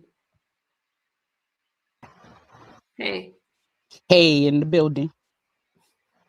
Oh, hello. I didn't mean to Why greet can't you like that. why How you do doing, people QI? gotta align with your views for you to like them as far as the I think it's artist silly. goes? I think there's Like something wrong to that's say that silly. you have to vote for this party to be right, to be accepted, to be liked. That's weird to me. I can That's a There's venture to personal say choice. that different most of religions, there's different like a political good parties. 80 to 90% of the people that I like as far as singers and bands go are probably liberal. And that doesn't affect me in the slightest. I will still go Hey, to their Brando. concerts. I will party. I will get up there. If I had a chance, I would get up there and sing with them. I would do all that, man. Like, it wouldn't No, bother Ladon, me I in disagree the with you. it I wouldn't think bother me in the slightest. they still would have a problem with Chile. They would still try to cancel her. The only thing, I mean, look at what they tried to do when they kind of look at Nicki Minaj. Like, people are tired of things being the same, and some people happen to be conservative. It doesn't mean that they're bad. Just like you're not you per se, but just like if you're Democrat, you're Democrat. If you're whatever you are, it's just what you are. Yeah, I'm You a know. proud Democrat, and I love these Republicans up here. Let me get you together real quick. Ah, thank Oh, wait, you. I just said I'm an independent. Feelings mutual. I forgot. I accept you for you are QI. I mean, if you're Democrat, I'm not gonna look down on you because you're Democrat. That's what you are. That's that. There's more Yeah, to you than who you vote for. right. Don't push it though. I mean, I I still know. give Trump a B- for his presidency so far, the second term, Now, which was B. better. A B-. It's a B-. It's still better than Biden's D. I almost I gave him said that. it's hard to date like bipartisan or have friends that bipartisan, whatever, because you guys are gonna have that rift between you. Like, if you have friends that's Republican, why can't they talk about who they vote for and you talk about who you vote for? Why is it that serious? In Congress, there's a Republican Party and a Democrat Party, and they sit there and they vote on bills. They're both laughing in our face. You need both. There's not one party better than the other per se. It's just conservatives think differently. They tend to be traditional. They tend to be, but that doesn't make them bad. There's good and bad people everywhere, regardless if they're Republican or Democrat. I'm not gonna say that everybody's good because they're Democrat and all of these things are good, because they're not. So I have to look at people as individuals. I agree. We are at the point of life or death. It's not a Republican thing. That's exactly what I'm saying. Donald Trump is trying to destroy the country. So yeah, it's like that. Donald Trump is not trying to destroy the company, but the I country. disagree. Donald Trump is not trying to destroy the country, and people are gonna believe what they want to believe based off of their experiences and their perception. But thankfully, because before Donald Trump, some of you knew me before Donald Trump came into office. I don't think anybody on this panel, maybe Dima Soul has. I didn't just become a Republican when Donald Trump got into the office. I've always spoke this way. I've always talked and shared my views like that. Maybe not every day like I do now, but I always have. So, and you guys didn't hate me before. Well, you probably did, but but my views didn't change just because Donald Trump came into office. I think you misunderstood my point. I'm saying that if people knew this long ago, it wouldn't matter.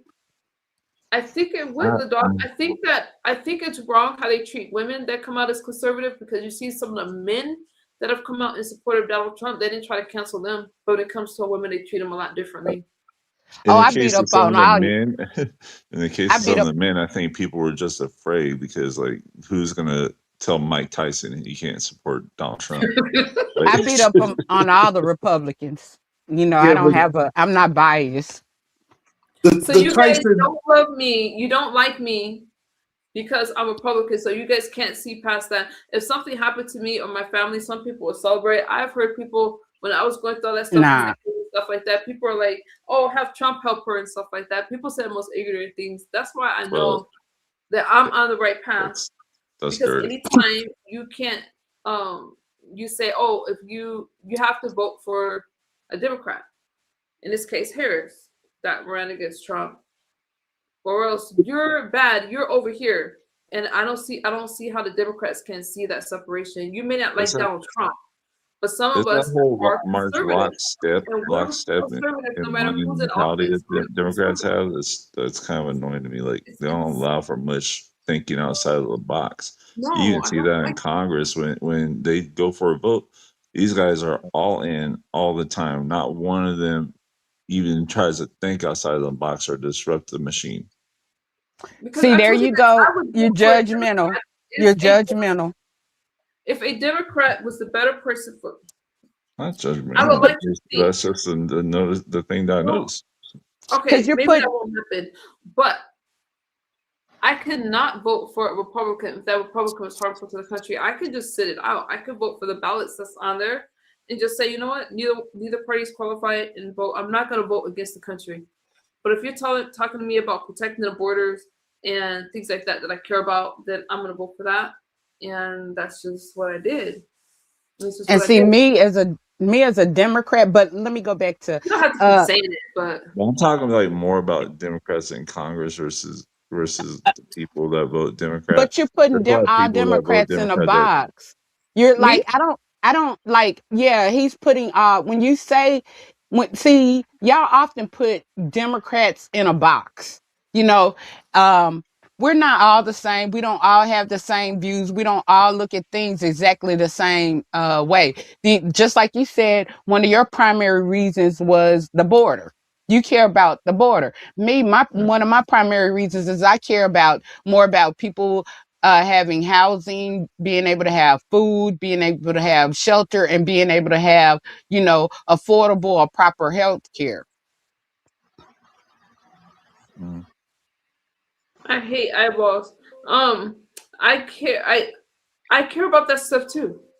Why can't I care about all of that? But that's why you have the option of working. Yeah, but just because you work don't mean that stuff is affordable and accessible. I'm not disagreeing with that, QI. I want everybody to have a home. I want everybody to have those things. And what if it's a situation like where two people are disabled, right? Oh my God. Oh, I'm sorry. Go ahead. Okay, I'm gonna stop because you're still mad at me from Trish panel, so I'm gonna stop. I am. But we I don't wouldn't say all mad at you. I wouldn't say mad at you, but I couldn't get at you with three people like chopping you my head wanted. off. But we don't all fit into a box. Like I don't look at Republicans as all fitting into a box. And I don't, the way I look at this is that's your decision, right? So I like to have conversations with the opposing sides. I like to debate because you learn something from both sides. And I think that that's what's important. I don't think that we should just, because I think that that's what a lot of people in power want to happen. They want the divide and the conquer. They want us to, focus more on not liking each other than, focus on the fact that at the end of the day, we have the same fight. We're going to have the same fight. Right. And if we work together, we can accomplish a greater goal versus looking at, okay, well, I'm not gonna help you because you're wearing red, and I'm not gonna help you because you're wearing blue. It's like That's a good point. it's And like they Ladon made a want us good fighting point in so the they could chat. slide some shit in behind the scenes. To me, that's what it's like. It's like gang banging. We gang banging. Yeah, they want to. Like there's be some shit that'll slide through the cracks because we're fighting so much, and then we don't notice it until it's too late, and then we'll be like, "Well, that's a effed up law." Just like the Epstein files, that's not a Democrat or a Republican thing. That's a lot of people in power thing. That's not even just exclusively an American thing. That's a global thing. But people are so focused on blaming the opposite, just like even with him and Carcino, the guy that just left and Carcino. It was, the focus wasn't on the root.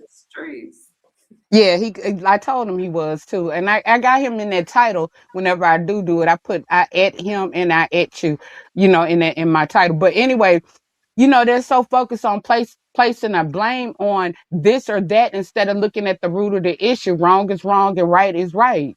regardless of who it is. I think that you guys have to keep in mind. I mean, because I'll cover you. You don't really watch my streams since I'm not doing verticals anymore until my channel, whatever.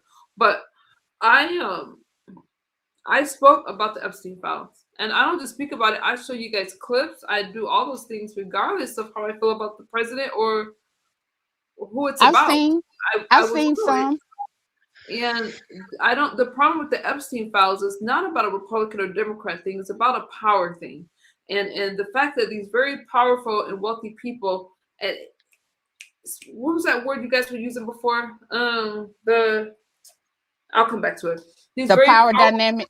Thank you. That's it. There is a power dynamic, and then you take in the age thing. The Epstein files is wrong on so many levels because people of extreme wealth got away with things that normal people wouldn't get away from just because of their influence. And even though we have all this stuff out there, nobody's getting in trouble for the Epstein files. Max Ghislaine took the fall, but she definitely wasn't by herself. She's extremely wealthy and she'll be okay after those 20 years. She'll be fine. She'll be fine. But these victims have not got justice. I heard she has a luxurious lifestyle in prison. Like she's I'm sure. She was born wealthy, and she kind of flipped when her father passed away, and then she fell for Epstein. He was very charismatic, and she just, but she was the wealthier one than him. Yeah. He ended up getting a lot of influence and connections through her, but she liked it. She liked the power from it, and I truly believe she loved him. But she definitely was the fall person. So it's not Republicans and Democrats. Good morning, Kaiser. Do not like how the Epstein files were handled. Yeah. So Still I mean, don't like it.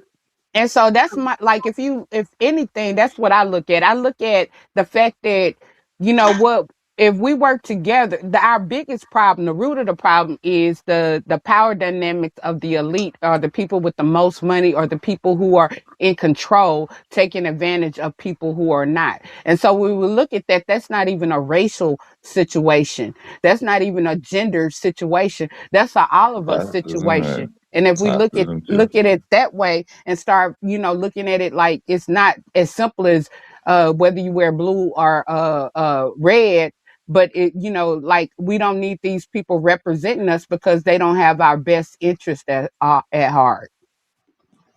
They don't, and I could get into the Epstein files another day, but the thing that people don't realize is that I'm not going to get into all of it, but when you look at the blackmail with these powerful people, there was cameras everywhere. It really tied our hands, and it has more to do with, it's not just the United States. There was very powerful people and leaders and stuff that was involved with these files, and it put globally, a lot of politicians, it tied a lot of hands. And I've been looking at this stuff and tracing it and going through all these damn files. It's just a lot. And I've been looking through these Epstein files. And we need to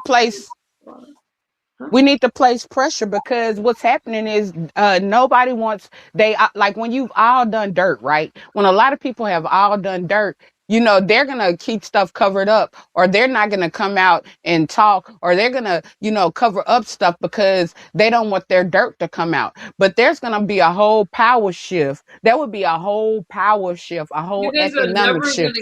You're never going to get everything that you want from the Epstein files. There's too many people connected. You're just not going to get it.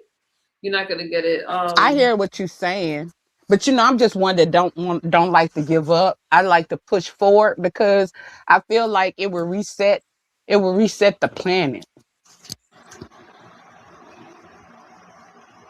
Oh, right, Mello. I still need to watch that movie. And that's the primary reason why it won't be all revealed, because they'll do everything in their power not to reset the planet.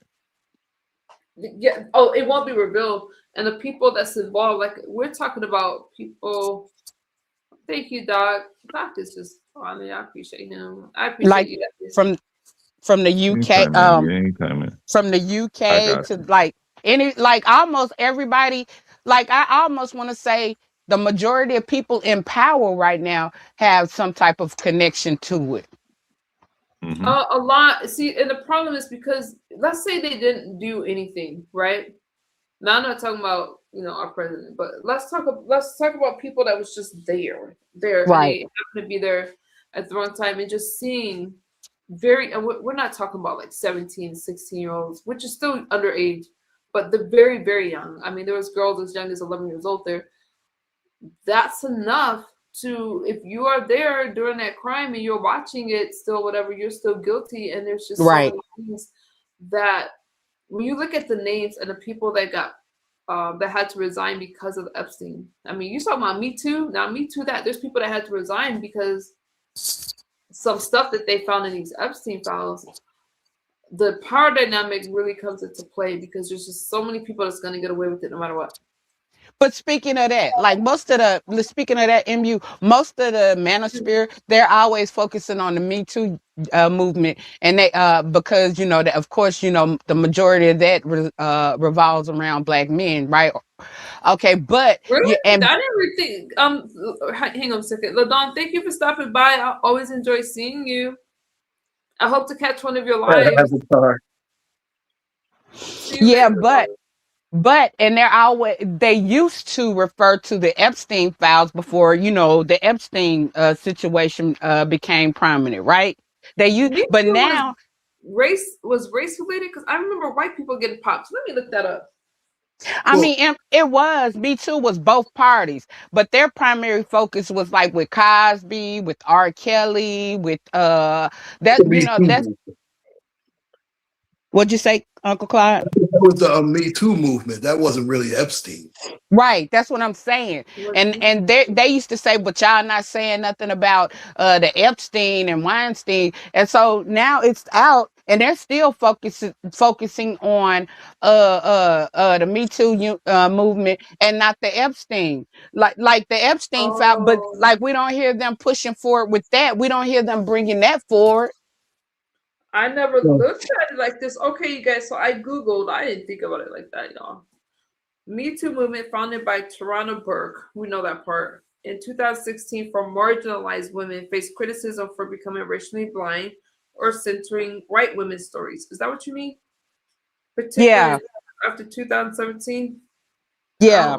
I don't know that part. Yeah, and in that manosphere area or whatever, they used to always say, well, y'all out here saying, y'all out here and you want to go against Cosby, you want to go, that just like the Mann Act. They was using these things to say that, we as Black people or Black women or whoever wasn't on riding their same train wasn't focusing on Epstein. But now the Epstein files are out. They're not focused on, they're not even focused on it. They're still bringing up Me Too. They're not focusing on the Epstein files, which once again is not a racial thing. The Me Too nor the Epstein are racially, really, just based on, accusing one race. I guess I learn something new every day. Okay. They barely talk about it now. Mm-hmm. That's my point. And if anything, that's what you want to move the board. That could be their greatest debate. Just like if they wanted to defend what's his name? May he rest in peace. Who were we just talking about? Eric. Fact. If they wanted to defend him, they should that would have been a greater argument. That would have been a greater argument than, the fact that, blaming it on women. Yeah.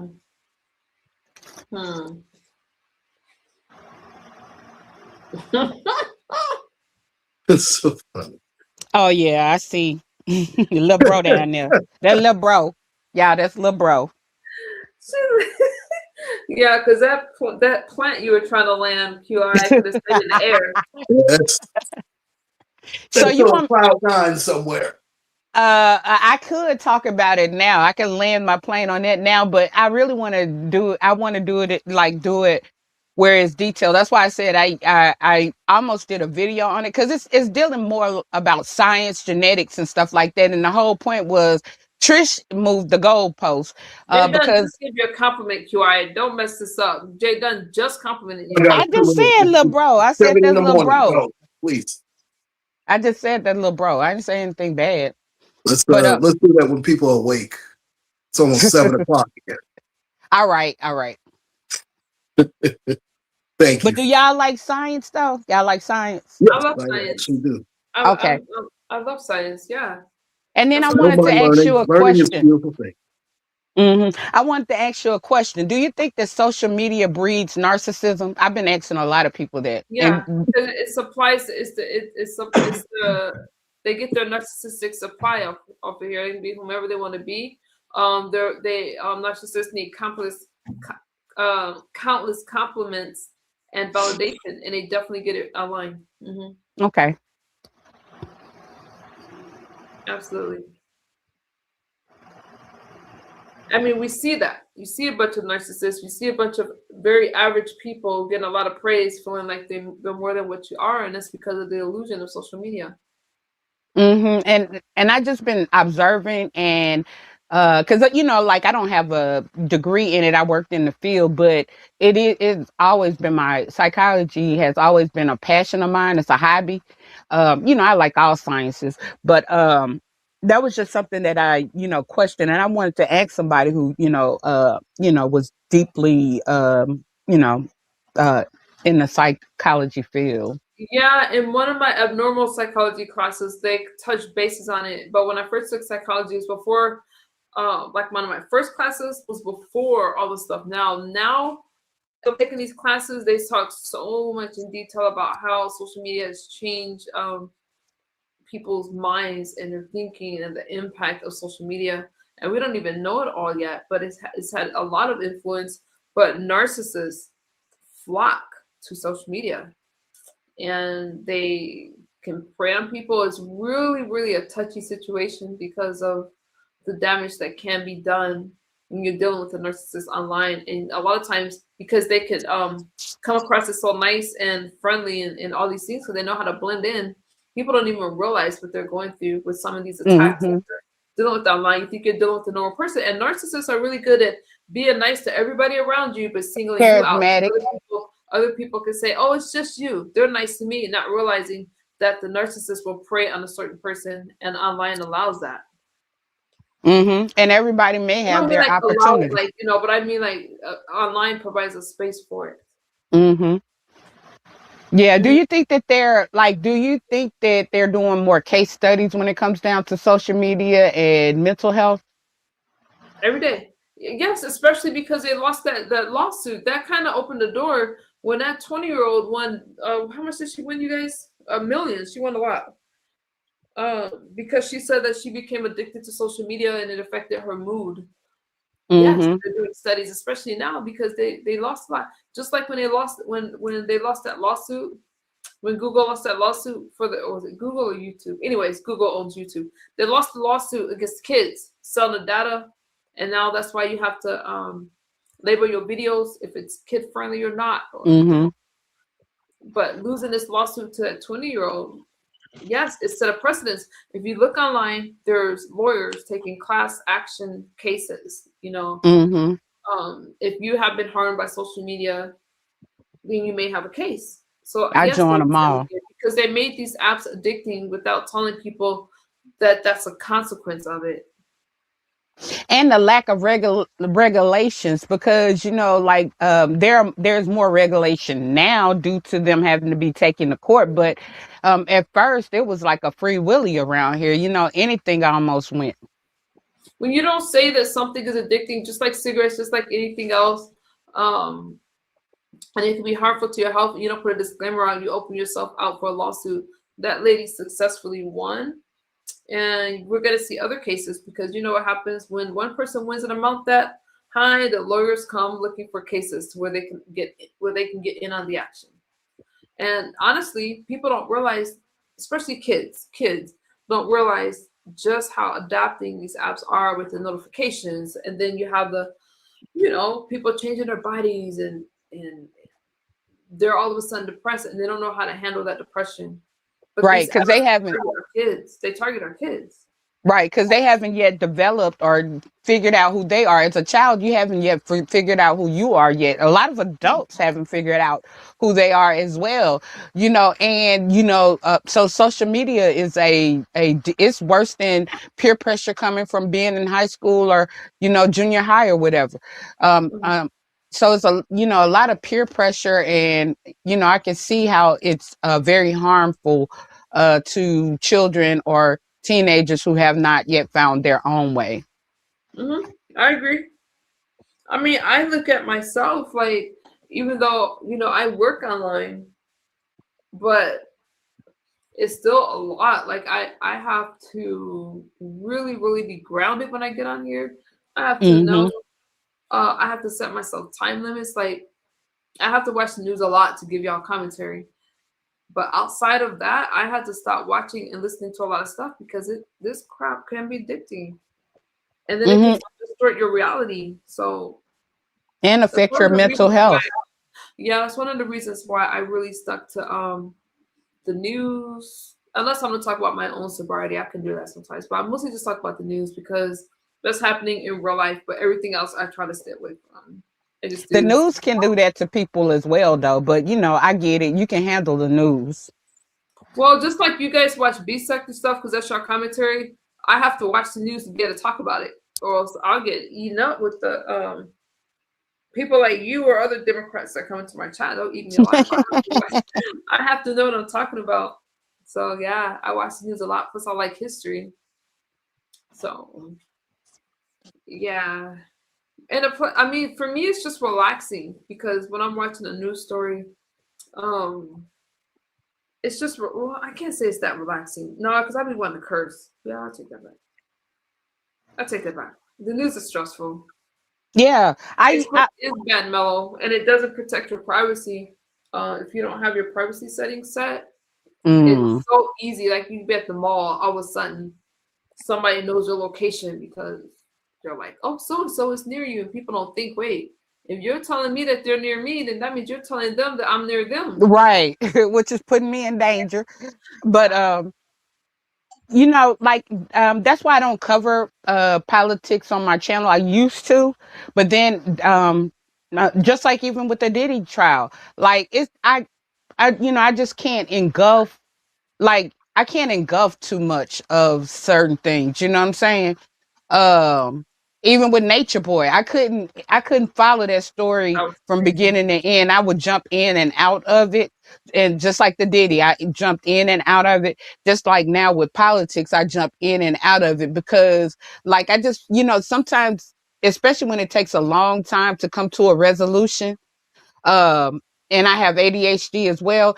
It's just, it could be a lot. You could be taking on, it's a lot, especially if you're doing it every day. You basically feeding your mind all of these types of details every day.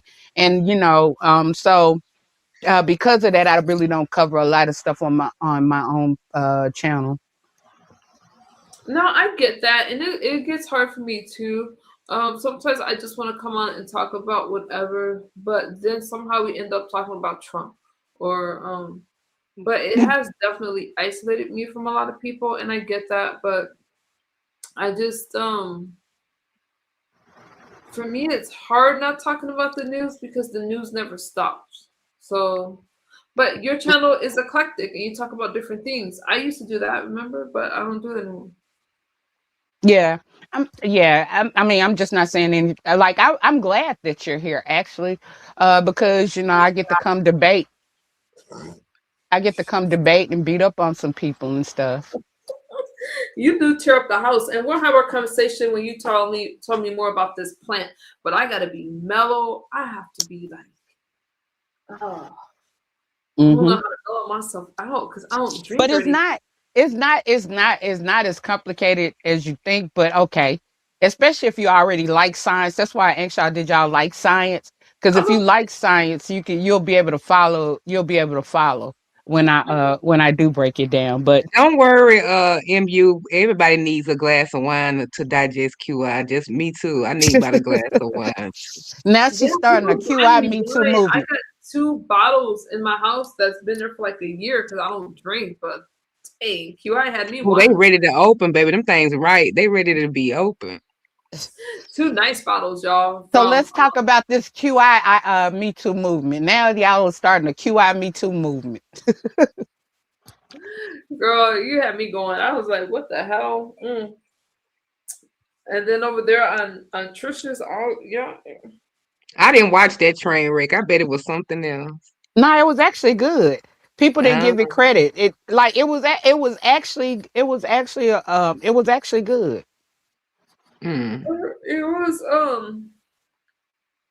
I'm always nervous when I go into another person's space, though. I try to be, I get nervous, y'all. Like, because Now we know that because when Trish was up here, she was the one that moved the goalpost. Because I never would have had to bring up the plant if on my way to the panel, Trish hadn't have brought up. They were having this discussion about. He was saying that Trish was saying no man would be here without a woman, right, through birth, and then he was saying that, but it's our seed, right? So I already knew I had to combat that issue, so I did it scientifically. you will get into it when my brain is fresh. We don't do it. I know. Yeah, see, I'm looking cross-eyed right now, like, but Well, I'm gonna get down because I'm gonna get down. But I enjoyed myself. I always enjoy it. Uncle Clyde and where's my other friend? He gone now. The Which other one? Doc. Yeah. Yeah, Doc's in the chat, but I didn't even realize Doc dropped down. I'm so used to Doc. But we'll have a conversation, QI. You and I will speak, and it'll be good. Then I welcome all debates. If you hear something that I say and you don't agree with it, I like debates. Debates are my thing. I love debating. But at any rate, get your 20. I'll drop a link after you say what you got to say. I'll drop it after. Okay, all right. And TMO and Uncle Clyde, peace out, and to the chat, peace. Bye, QI. QI, like she dropped down as Doc was coming up to say something to her. Well, I'll have that conversation with QI, but I gotta be ready. You got buckle in. Huh? QI actually, like I said, I don't need an echo chamber. I mean, they should gives me a run for my money. Hey, but I don't need an echo chamber. That's why I let you guys come up and speak freely. I try to keep myself calm because I'm speaking. I am passionate about stuff. Yeah, I'm gonna you speak need up. something to challenge you, and something that maybe you can adapt to and broaden your views on certain things. Yeah, I don't mind that. And and if I don't know something, I'm gonna pause and look it up, and I'll get back to you guys. Just like when you guys were saying that stuff about the Me Too movement, I didn't really was a QI. I didn't know the racial aspect of it. I should have, but I didn't really think about it. I think for me, some of the problems were how long it took for some of these cases to come out with. I don't believe that anyone should be convicted just purely off of word of mouth because there's been to me false arrests. I think that there has to be some type of evidence, but you guys can be mad at me for that. I think that was the biggest problem for me. Was that evidence and stuff like that? Fine, but the Brown experiences were ignored. So there was just a lot of problems with the movement, and I sometimes think that I think they use our Black faces for a lot of things, and it doesn't benefit Black people. So that's my take on it. Any program, DUI, affirmative action, stop using our face. Shoot. That's another story for another day. Anyhow, you guys, I've been here for like over 4 hours. I need to lay it down, and I'll be back later. I'm not sure what I'm gonna talk about later, but I'll figure it out. If you guys have a request, like Demon Soul, just put it under my video. I actually like talking about something different than what I usually talk about. It was cool. Mm-hmm. I'm just glad I caught the light because last night was rough. I cannot get myself to sleep whatsoever. So I woke up, I was like, I done missed everything. Goddamn. No, it's good. I was just talking. I've really been following. You guys want to know what else I was planning on talking about? Was that the influencer who lost her life. But I'm still reading on that. Because I don't watch TV. Like I watch the news all day. But sometimes something will cross my path, like that influencer who lost her life to the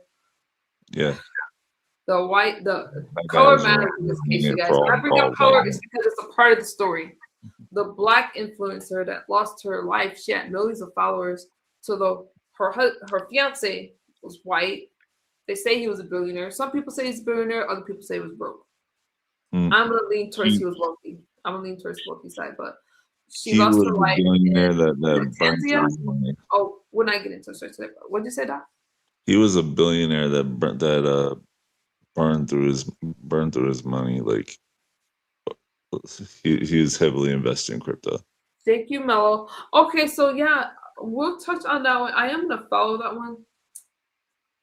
Yeah. But they're really dogging the girl out for not dating her words, like black men or something like that. So the black men are kind of upset, but at the end of Us bald white men are taking a hit on that one, man. I was like, God damn, man. Like I gotta defend myself from this shit now because I like the sisters. So